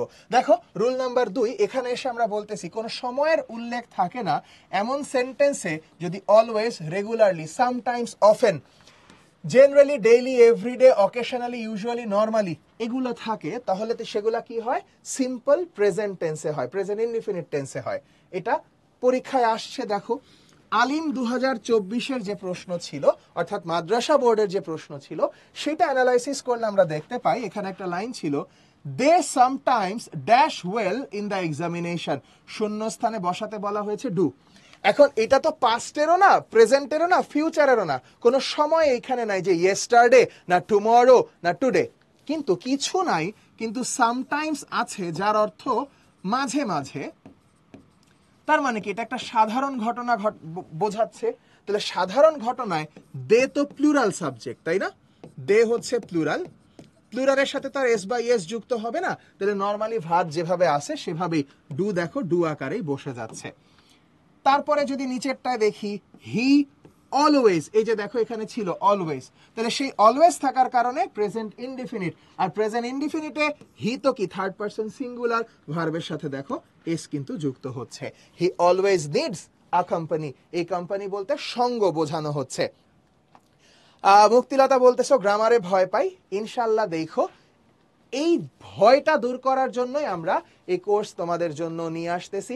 ইনশাআল্লাহ আমরা গ্রামার এত মানে জোশ ভাবে পড়বো, এত বেশি বেশি প্র্যাকটিস করব পুরো কোর্স জুড়ে, তোমার কাছে মনে হবে যে শুধু এই তোমার একাডেমিকের গ্রামার না, ইনশাআল্লাহ তোমার অ্যাডমিশনের গ্রামার সুদ্ধা আমরা কভার করে দেওয়ার চেষ্টা করব। তারপরে দেখো বলেছে কোন সেন্টেন্সে যদি হ্যাভ, হ্যাজ, হ্যাড থাকে, তাহলে এরপরে ভার্বের পাস্ট পার্টিসিপল বসে। পাস্ট পার্টিসিপল মানে V3 যেটাকে আমরা বলতাম, তাই না? Do, did, done, go, went, gone, break, broke, broken, তাহলে যে ডান, গন, ব্রোকেন এগুলো বসাবো। ময়মনসিংহ বোর্ড 2024, লক্ষ্য করো, the curiosity for knowing more has, তাহলে যে হ্যাজ আছে, এরপরে তাহলে ইন্সপায়ার ভার্বের কোন ফর্ম বসবে? V3 বসবে, আর V3 হিসেবে দেখো এখানে কি বসেছে? ইন্সপায়ার্ড বসেছে। একই রকম ভাবে আমরা যদি এখানে দ্বিতীয় এক্সাম্পলটা, যেটা কিনা রাজশাহী বোর্ড 22-এ আসছে, দেখো, but had they been earnest in their learning English, কিন্তু তারা যদি ইংরেজি শেখার ব্যাপারে খুব বেশি সৎ হতো, খুব বেশি আগ্রহী হতো, দে কুড হ্যাভ, তাহলে এই যে দেখো কুড হ্যাভ, হ্যাভের পরে কি লাগবে? আমার V3 লাগবে, তাহলে এই যে লার্ন ভার্বের V3, তাহলে এটার V3 তো আসলে কি হয়? লার্ন অথবা লার্নড দুইটাই যেহেতু হয়, দুইটাই সঠিক, সো দুইটার যে কোনোটাই এখানে বসানো যাবে, কিন্তু মেইন কথা হচ্ছে V3 আমাকে বসাইতে হবে। তাহলে দেখো তো, যে রুলটা তুমি দেখতেছো সেই শুধু রুল যদি চিন্তা করো তোমার কাছে তো জিনিসটা অতটা ইফেক্টিভ হবে না, কিন্তু যখন তুমি এই রুলটা বোর্ডের প্রশ্নের সাথে কানেক্ট করে ফেলতেছো তখন যে তোমার জন্য এটা অবশ্যই আর অবশ্যই অনেক বেশি হেল্পফুল হবে, তাই না? তাহলে দেখো তো আরো কি কি রুল আছে আমরা দেখি, দুই একটা রেখেছি আমরা। Just, never, just now, already, yet, ever, lately, recently, এগুলা থাকলে প্রেজেন্ট পারফেক্ট টেন্স হয়। প্রেজেন্ট পারফেক্ট টেন্সের গঠন কেমন? হ্যাভ, হ্যাজ প্লাস V3 বসাই আমরা, তাই তো? Mymensingh board 24, Barishal board 22, Dhaka board 17 প্রশ্ন। He is never satisfied with what he already. তাহলে এই যে অলরেডি থাকার কারণে আমরা কি বুঝতেছি কোন টেন্স হবে? এখানে হবে হচ্ছে প্রেজেন্ট পারফেক্ট টেন্স। আর পারফেক্ট টেন্স জন্য দেখো সাবজেক্ট হচ্ছে হি, তাহলে হি এর সাথে কি অবশ্যই হ্যাজ হবে। অলরেডি তো অলরেডি ছিল, আর নো ভার্বের V3 ফর্ম হিসেবে নোন বসে যাচ্ছে। তাহলে যে দেখো has plus V3, they has already known and seen. কিংবা রিসেন্টলি, তারপরে সাবজেক্ট হচ্ছে ইট, তাহলে ইটের সাথে হ্যাজ এবং সাথে V3, তাহলে ইট হ্যাজ রাইজেন আমরা পারফেক্ট টেন্সের গঠন অনুযায়ী লিখে ফেলছি। তারপরে দেখো তো অতীত নির্দেশক ফ্রেজ যেমন ইয়েস্টারডে, ওয়ান্স, এগো, লং সিন্স, লাস্ট নাইট, এগুলা থাকলে কি হয়? ভার্বের পাস্ট ফর্ম অর্থাৎ V2 যেটাকে বলি। ওয়ান্স আপন এ টাইম, কোনো এক সময়, তার মানে কি এটাকে পাস্ট বোঝাচ্ছে। তাহলে দেখো বি ভার্ব আছে, বি ভার্বের V2 কোনটা? ওয়াজ, সেটা বসে গেছে এখানে। তারপরে যখন এখানে 2 নাম্বারটা দেখো, এটা অল বোর্ড 18 সালে সব বোর্ডে একই প্রশ্নে পরীক্ষা হয়েছিল। দ্য ফেয়ার ইনাগুরেট ইয়েস্টারডে, তাহলে ইয়েস্টারডে দেখেই বুঝতেছে কি এখানে V2 চলে আসবে, গতকালের কথা বলা হচ্ছে। তাহলে দ্য ফেয়ার ইনাগুরেট, উদ্বোধন করা হয়েছিল। তাহলে ইনাগুরেটের এটা যেহেতু প্যাসিভে আছে, আমরা দেখতে পারতেছি এটা কি প্যাসিভ ভয়েসে আছে, তাহলে এই প্যাসিভে থাকার কারণে এখানে ওয়াজ ইনাগুরেটেড আমরা লিখে ফেলতে পারতেছি। তাইলে এই জিনিসগুলা তোমাদের জন্য কি পরিমাণ ইফেক্টিভ হতে যাচ্ছে আশা করি তোমরা এইটুকু পর্যন্ত যারা মনোযোগ দিয়ে দেখতেছো অবশ্যই বুঝে গেছো। যদি কোনো সিম্পল সেন্টেন্সে দুইটা ভার্ব থাকে তাহলে ব্র্যাকেটের ভার্বের সাথে সাধারণত আইএনজি যোগ করতে হয়, অথবা ভার্বটির পূর্বে টু বসাতে হয়, অথবা আরেকটা কাজও করা যেতে পারে, ভার্বের পাস্ট পার্টিসিপল বা V3 তে রূপান্তর করেও বসানো লাগতে পারে। দেখো বরিশাল বোর্ড 24-22 এবং ঢাকা বোর্ড 17-তে একই লাইন আসলো যে দে অফেন রিমেইন। তাহলে আমরা নর্মালি জানি রিমেইন ভার্বের পরে কি হয়? V3 বসে। রিমেইন ভার্বের পরে V3 বসে। প্র্যাকটিস করতে করতে আমরা এগুলা শিখে যাব কোন ভার্বের পরে আইএনজি, কোনটার পরে ইনফিনিটিভ, আর কোনটার পরে V3। তাহলে দে অফেন রিমেইন কেমন? V3 হিসেবে দেখো হাইডের V3 ফর্ম, হিডেন চলে আসতেছে আমাদের এখানে। তারপরে দেখো দে কাট ট্রিজ, তারা গাছ কাটে। তাহলে এই যে কাট ভার্বের পরে আবার আরেকটা ভার্ব আসতেছে কি? মেক। তাহলে এইখানে আসলে কি প্রকাশ পাচ্ছে? দে কাট ট্রিজ, এই ব্র্যাকেটে যেই ভার্বই বসবে সেটা কি মূলত উদ্দেশ্য। কি উদ্দেশ্যে গাছ কাটে সেটা। তাহলে উদ্দেশ্য বোঝাতে কি বসে? আমরা উদ্দেশ্য বোঝাতে আমরা জানি বসে হচ্ছে ইনফিনিটিভ। তাহলে ইনফিনিটিভ মানে কি? আসলে টু প্লাস ভার্বের বেস ফর্ম। তখন আমরা এই যে এখানে দেখো টু মেক, এটা ইনফিনিটিভ শূন্যস্থানে বসায় দিয়েছি। যে দে কাট ট্রিজ, তারা গাছ কাটে, টু মেক প্রফিট, প্রফিট করার উদ্দেশ্যে। এরপরে দেখো can, could, may, might, shall, should, will, would, এগুলা যেগুলা আছে সেগুলা কি? Modal auxiliary. তাহলে এদের পরে এই সমস্ত ভার্বগুলার পরে প্রদত্ত ভার্বের কি বসে? বেস ফর্ম বসে। মানে একদম ভার্বের কিচ্ছু চেঞ্জ হবে না, যেভাবে আছে সেভাবে বসে যায়। আওয়ার নিউ কারিকুলাম উইল, তাহলে উইল কি? একটা মডাল।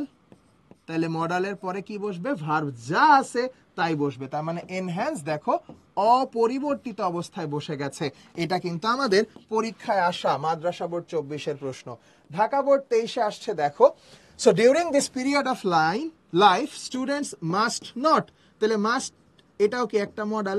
তার মানে এখানে কি? ভার্ব অপরিবর্তিত। তাহলে টু ওয়েস্ট আমাদের দিয়ে দিয়েছিল, টুটা আমরা বাদ দিয়ে শুধু ওয়েস্ট ভার্বের বেস ফর্ম যেটা আছে সেটাকেই আমরা সঠিক ফর্ম হিসেবে নিয়েছি। তারপরে রুল কি বলে দেখো, সাধারণত টু এর পরে ভার্বের বেস ফর্ম বসে।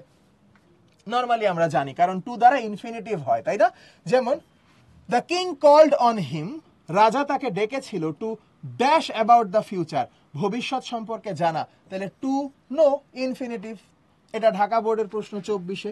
আবার ঢাকা বোর্ড 23-এও আরেকটা রুল আসলো, দে আর ট্রাইং টু, তারা চেষ্টা করেছিল কি করার জন্য, সফলতা পাওয়ার জন্য। তাহলে টু সাকসিড যেভাবে ছিল ভার্বের বেস ফর্ম বসে গেল।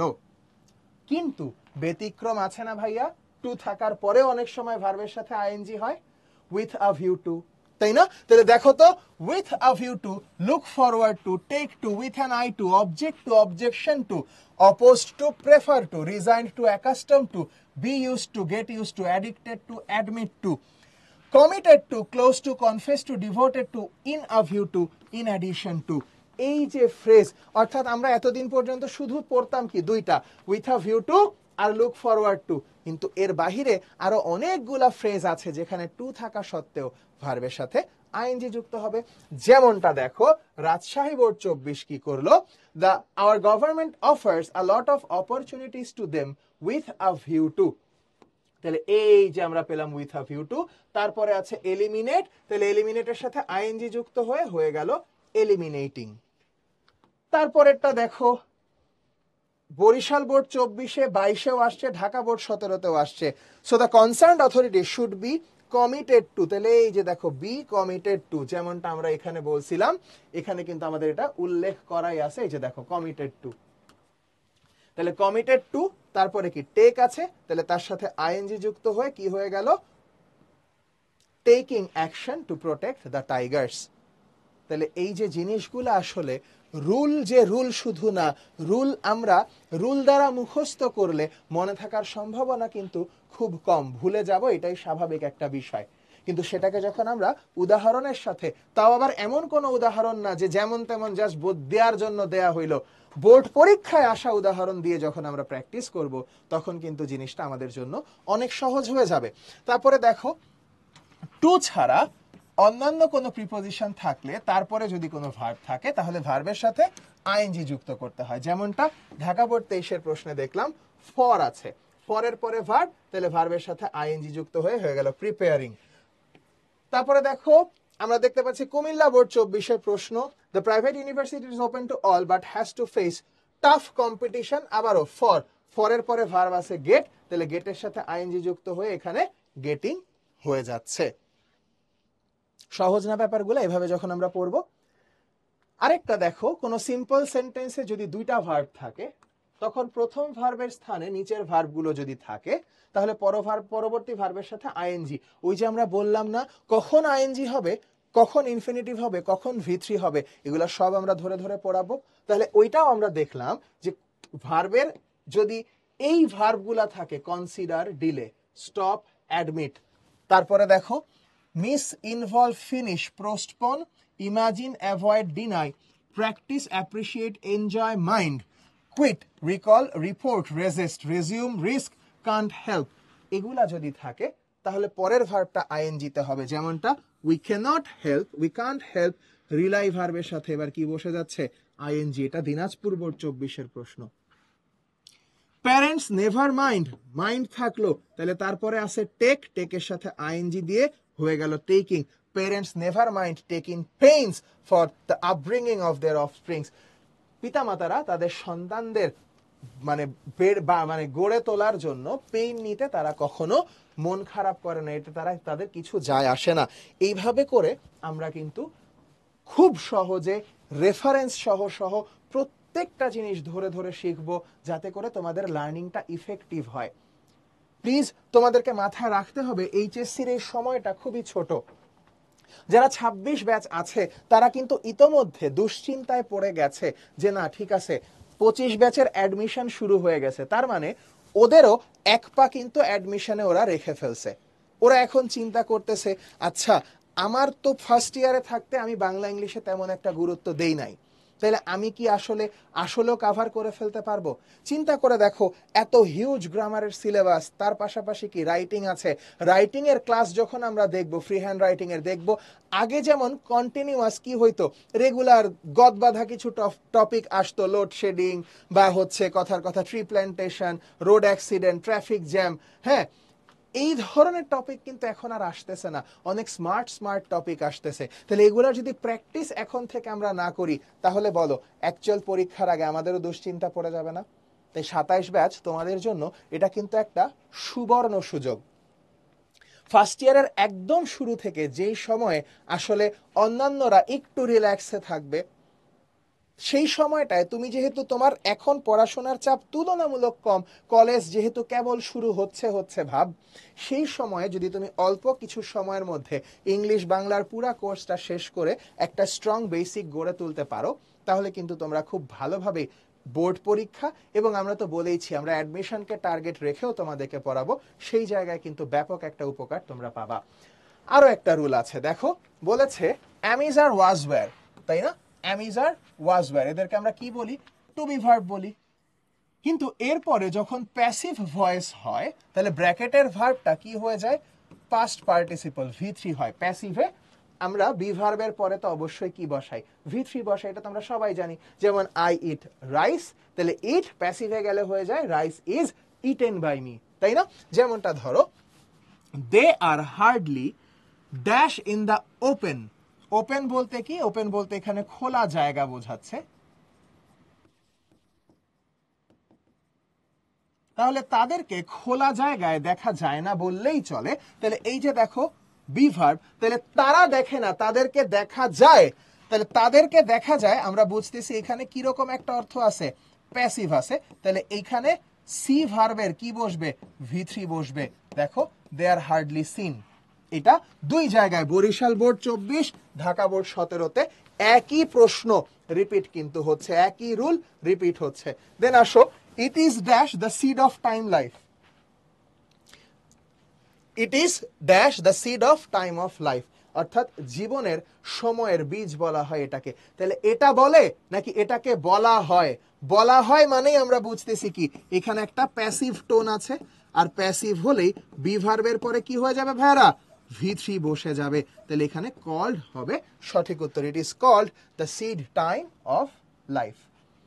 এইভাবে ইফেক্টিভলি আসলে মানে নিশ্চয়তা দিয়ে বলতে পারি, যদি তোমরা এইভাবে করে পড়ো তাহলে তোমাদের প্রিপারেশন ফাটাফাটি একটা প্রিপারেশন হবে ইনশাআল্লাহ। ঠিক আছে, আমরা এখন একটা বোর্ডের কোয়েশ্চেন সলভ করব, ঢাকা বোর্ডের। এটা কোয়েশ্চেন সলভ করে তারপরে আমরা আজকের ক্লাস শেষ করে ফেলবো।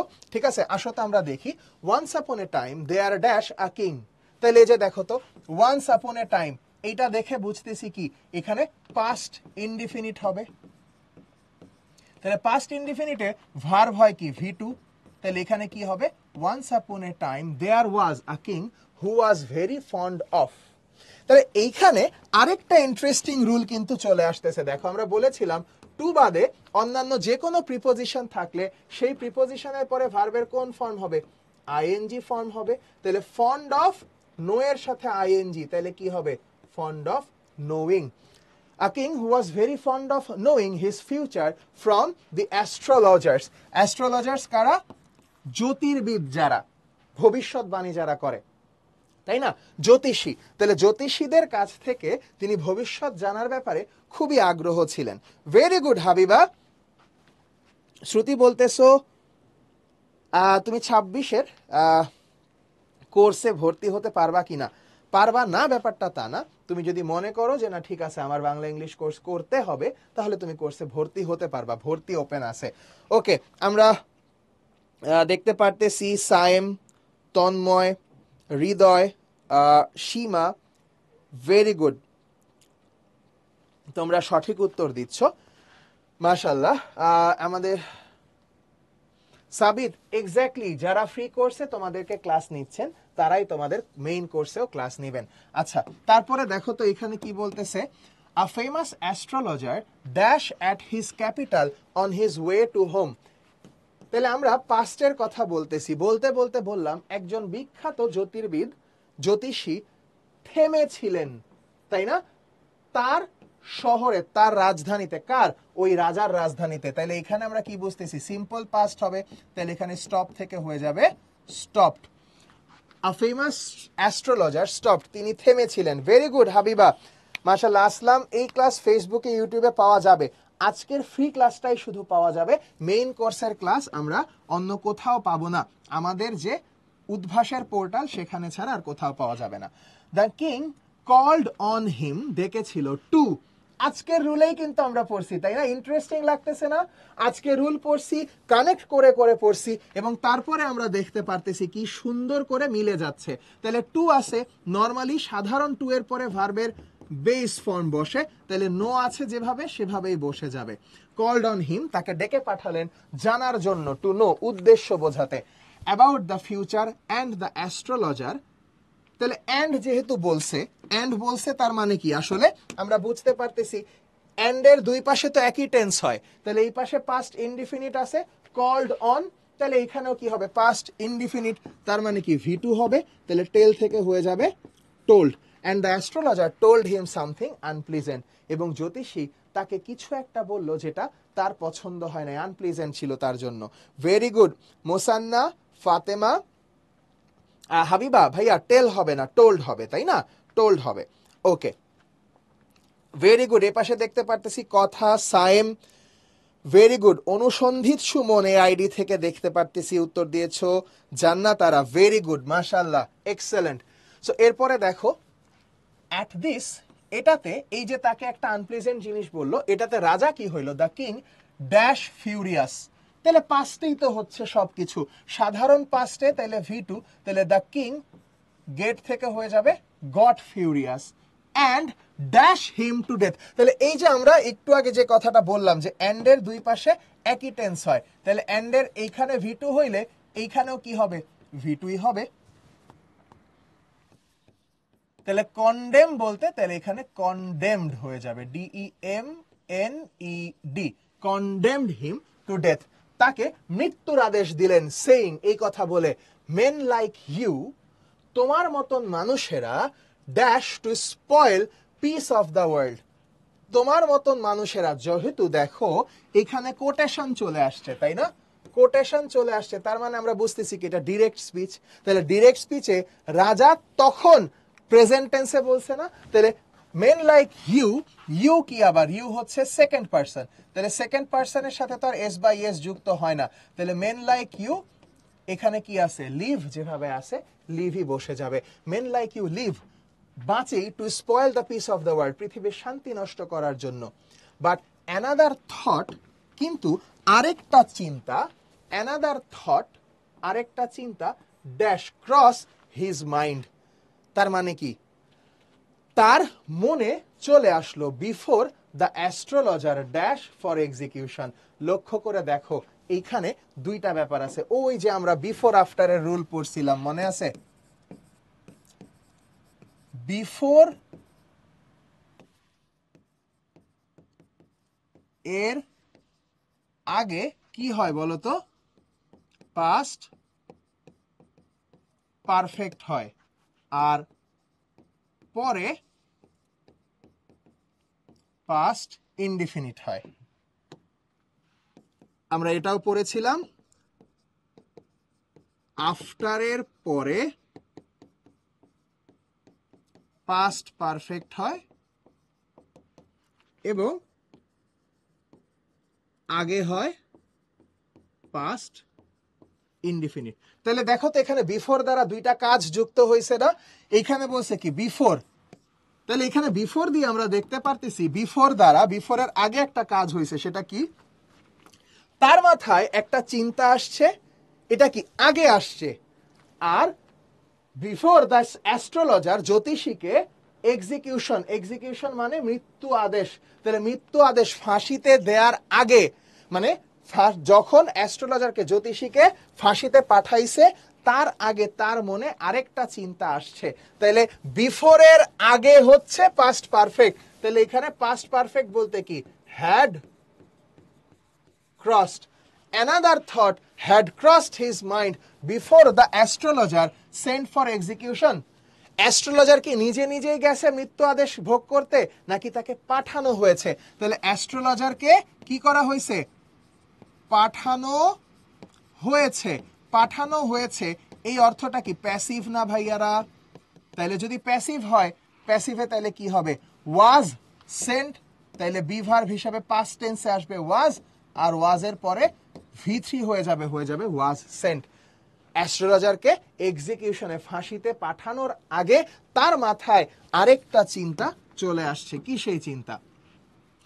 দেখো বলতেছে how long will you dash live, বাঁচবে। তাহলে how long will you, will যে ভার্বটা, উইল ভার্বটা কি একটা মডাল, আজকেই পড়ছি। তাহলে মডালের পরে সবসময় কি ভার্বের বেস ফর্ম, মানে লিভ যেভাবে আছে লিভ সেভাবেই বসে যাবে।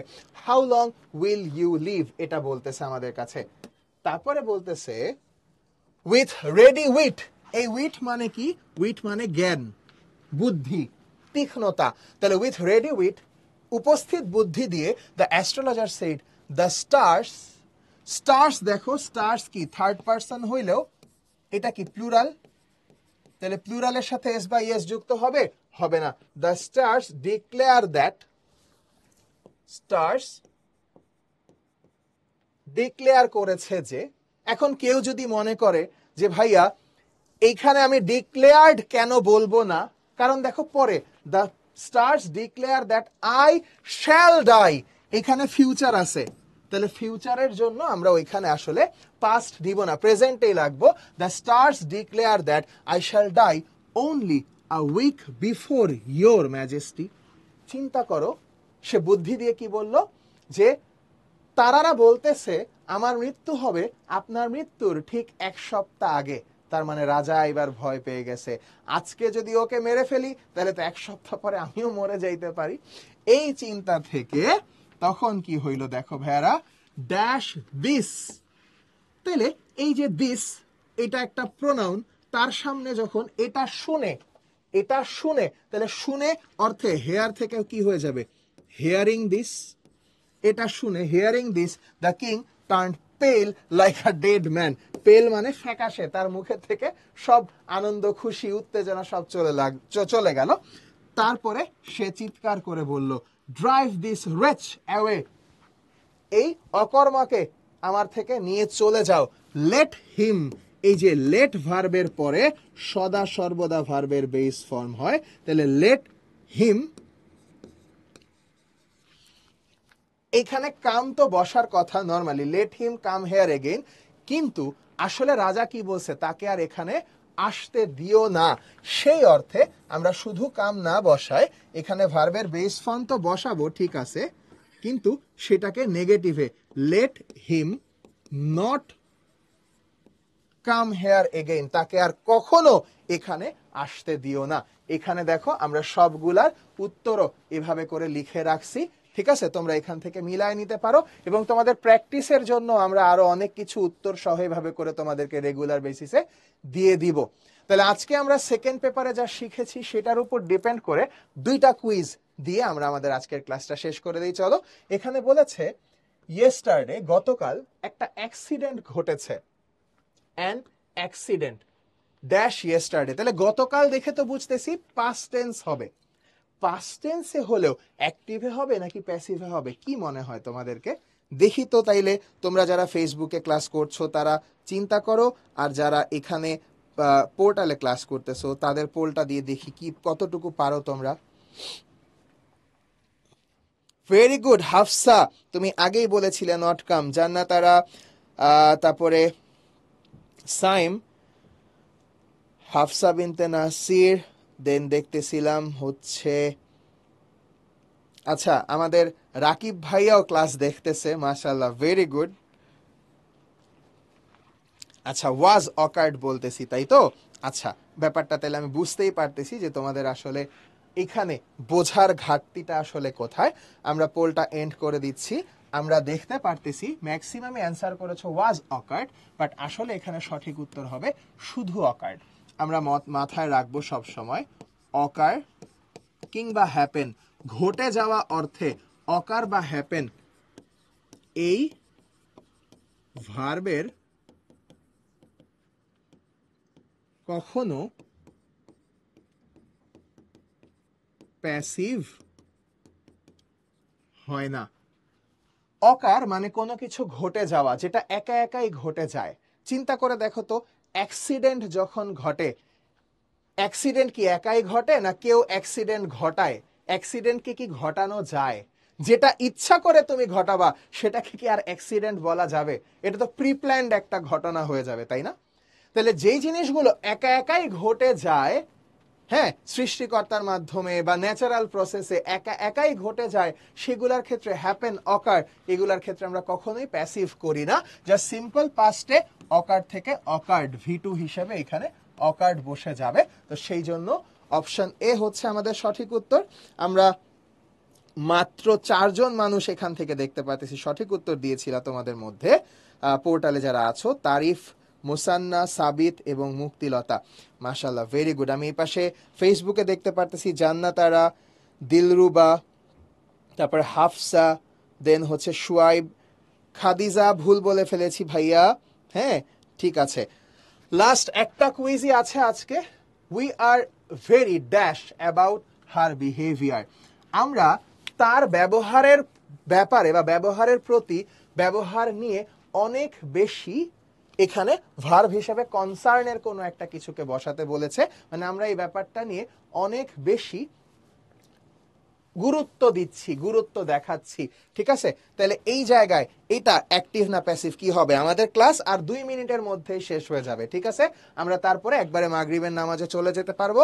2 মিনিটের মধ্যে আমাদের ক্লাস শেষ হয়ে যাবে। তাহলে we are very dash about her behaviour. তাহলে উই আর, দেখো তো এটা কি আর, তাহলে আমরা তার ব্যবহারের ব্যাপারে গুরুত্ব বোধ করছি। তাহলে এই যে উই আর, আর এর পরে তাইলে কি হবে? এখানে ভি3 হয়ে যাবে না? তাহলে খুব ভালোভাবেই বুঝতে পারতেছো এইখানে কনসার্নের ভি3 ফর্ম, যেটা কনসার্নড, এ নাম্বারটা। আমি ফেসবুকে অনেক মানুষ সঠিক উত্তর দিয়ে ফেলেছো, ঠিক আছে? দেখতে পারতেছি আশরাফুন নাহার, দেন হচ্ছে শুয়াইব, দেন চিরঞ্জিত, দিলরুবা নাসরিন, জান্নাতারা, জোনাইরা সাবা, তারপরে আমরা দেখতে পারতেছি Hafsa, Saim, very very very good. আমরা যদি এখানকার লিডার বোর্ডটা একটু দেখি, মোসান্না, তারিফ, শ্রুতি, ইসমাত, তাসনিম, আফিয়া, সাবিত, মাইমুনা। তো তোমরাই দেখো কত সুন্দরভাবে কিন্তু তোমরা জিনিসপত্রগুলা পেরে গেলা। ঠিক এইভাবে করে আমরা এই ফেসবুক গ্রুপগুলো, পেজগুলোর মাধ্যমে তোমাদের সাথে কানেক্টেড থাকবো। তবে মাথায় রাখতে হবে, ভর্তি হওয়ার পরে আমাদের কোনো ক্লাস কিন্তু কোনো ফেসবুক লাইভ, কোনো গ্রুপ, কোনো জায়গায় কোনোভাবে জুম টুম কিছুই হবে না। সম্পূর্ণ উদ্ভাসের নিজস্ব পোর্টালে আমরা ক্লাসটা কন্ডাক্ট করব এবং আমাদের শুরু থেকে শেষ পর্যন্ত কোর্সের মূল কনসার্ন এটাই থাকবে, তোমাদেরকে কিভাবে আমরা একদম বেস্ট ওয়েতে প্রিপেয়ার করতে পারি। সেই আশা আমাদের থাকবে যে তোমাদের সাথে আমাদের ক্লাসে খুব শীঘ্রই দেখা হবে। তোমরা যারা ভর্তি হয়েছো খুবই ভালো কথা, যারা ভর্তি হও নাই দ্রুত ভর্তি হয়ে যাও এই কোর্সে। আর ইনশাআল্লাহ তোমাদের সাথে মিলে অসাধারণ একটা জার্নি আমাদের সামনে আসতে যাচ্ছে, যেই জার্নির পরে আমাদের বাংলা ইংলিশ রিলেটেড কোনো গ্যাপ ইনশাআল্লাহ আমাদের থাকবে না, বোথ ফর একাডেমিক এবং আমাদের অ্যাডমিশন। তো সেই পর্যন্ত সবাই ভালো থেকো, সুস্থ থেকো। ইনশাআল্লাহ তোমাদের সাথে এরপরে দেখা হবে ক্লাসে। সেই পর্যন্ত সকলের জন্য অসংখ্য শুভকামনা। আসসালামু আলাইকুম, আল্লাহ হাফেজ।